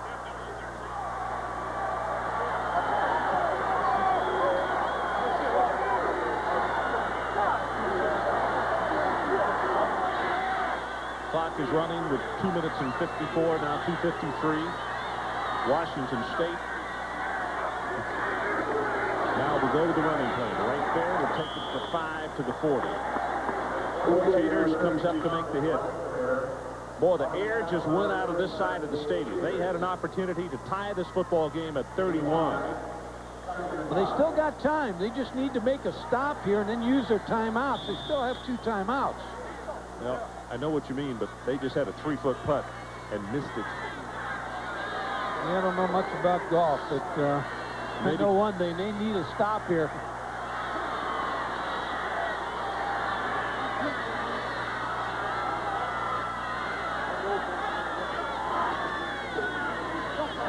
Right there again, and he will have the first down as he legs it across the 45 to the 47-yard line.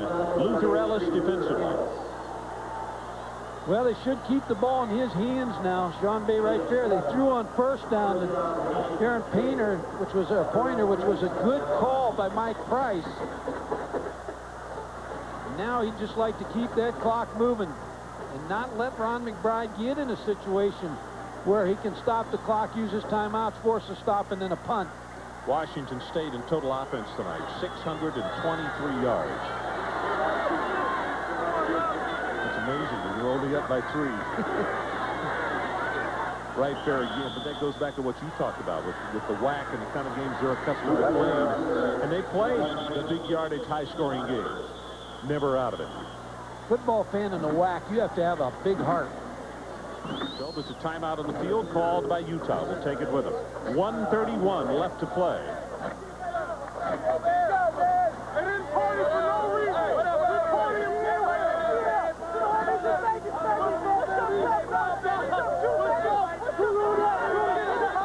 Tucson 31-28. Washington State leads with 1:31 left to play.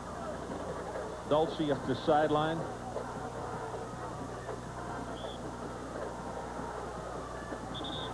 Tucson people have done a nice job here, Ron, and they'd like to see this bowl game grow like the Fiesta Bowl.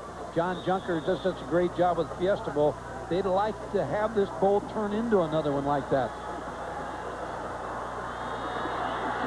Good folks, really good community, and they work hard to try to make it work. Here comes the blitz. Right fair will take it across the 50. Now this is their last time out, Ron, so now that this is down to the 3rd down to pick up the 1st down for Washington State. Well, tonight's Weiserlock player of the game, Drew Bledsoe of Washington State, 29 of 45, 472 yards and 2 touchdowns. And our congratulations to him. And you know, Mike, Bobo is going to finish this ball game with over 200 yards receiving, 205 on 7 catches and 2 touchdowns. And in the future, somebody's going to be the MVP of this ball game and catch, you know, less yardage and maybe touchdowns, but they'll be the MVP. But it's just that Bledsoe has been so totally outstanding. Good point, Ron. Big question now for Washington State. A couple questions. Drew Bledsoe, is he going to be in a Washington State uniform next year or a Seattle Seahawks uniform? And number 2, Jim Livengood, the great athletic director out of Washington State, needs to get Mike Price under contract for a long-term contract. Well, coming up next is Sports Center. We'll bring you up to date on what's been going on in the world of sports, basketball, also hockey action. Previews of upcoming bowl games here on ESPN. Pass is caught and complete, and that's going to will be enough, I don't believe, Mike, at the 44-yard line. Schexnayder with the grab. They've got a 4th down in probably about 1.5 yards, it looks like. They'll just leave the clock run now and then make a decision whether to take a timeout and punt the football, and they're going to run it down as far as they can, then take a timeout and talk it over, I believe.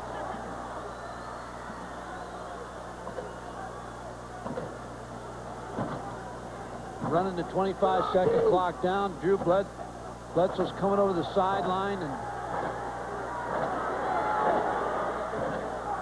4 seconds down to 3, and then 2, as you can see, on the 25-second clock. Game clock with 35 ticks left. Remember our Nevada game where they got in this punting situation and Bowling Green caused a turnover and got the football back and won that football game. Sure did. And the special teams have had a couple of problems tonight, so it's what you're saying, the point's well taken. It's not over yet. Johnston waits for the snap back at the 36-yard line.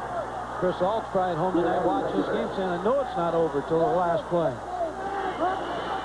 Well, they're coming after him.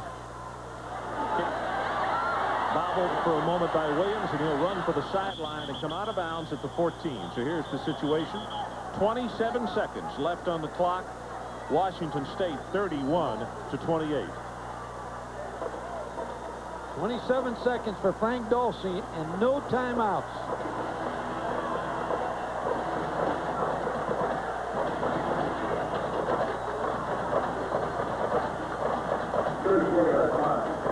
No timeouts left for Utah. Washington State has one, but they don't want to have to use it.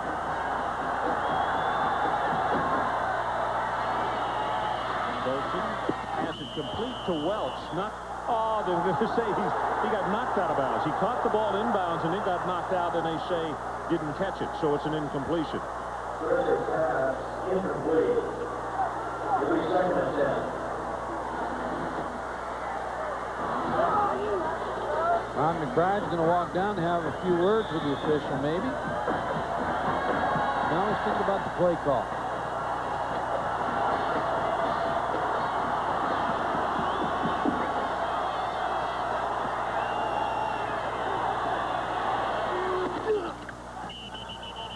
I'm going to say he didn't catch this one.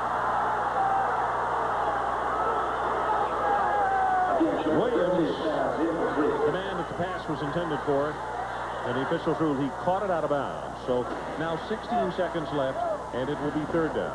Well, the coaches aren't arguing, Ron, so I'm sure he's probably out of bounds, because usually if the coach is on the sideline, he's got a great view there on the sideline. Ron McBride's not arguing. So I'm sure it's two good calls by the official.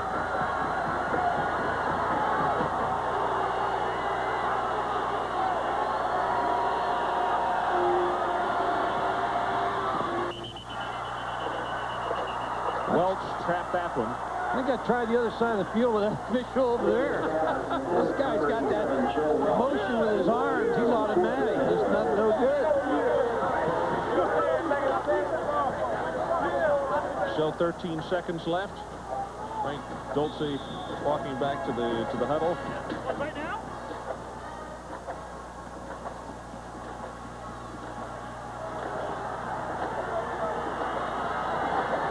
You got all three receivers to the top of the screen, then you got two receivers here. He has to go deep with this ball with 13 seconds. Just got to throw it up deep. Will be sacked back at the 6-yard line. Chris Frank got the sack, and for Washington State, they got 8 seconds to get off the clock. And now the question comes up. Is this the final time that the Washington State faithful will see Drew Bledsoe wear the number 11 on the field, wearing their colors? I said earlier I'd like to see him stay, but I think you're seeing him in his final game here at Washington State.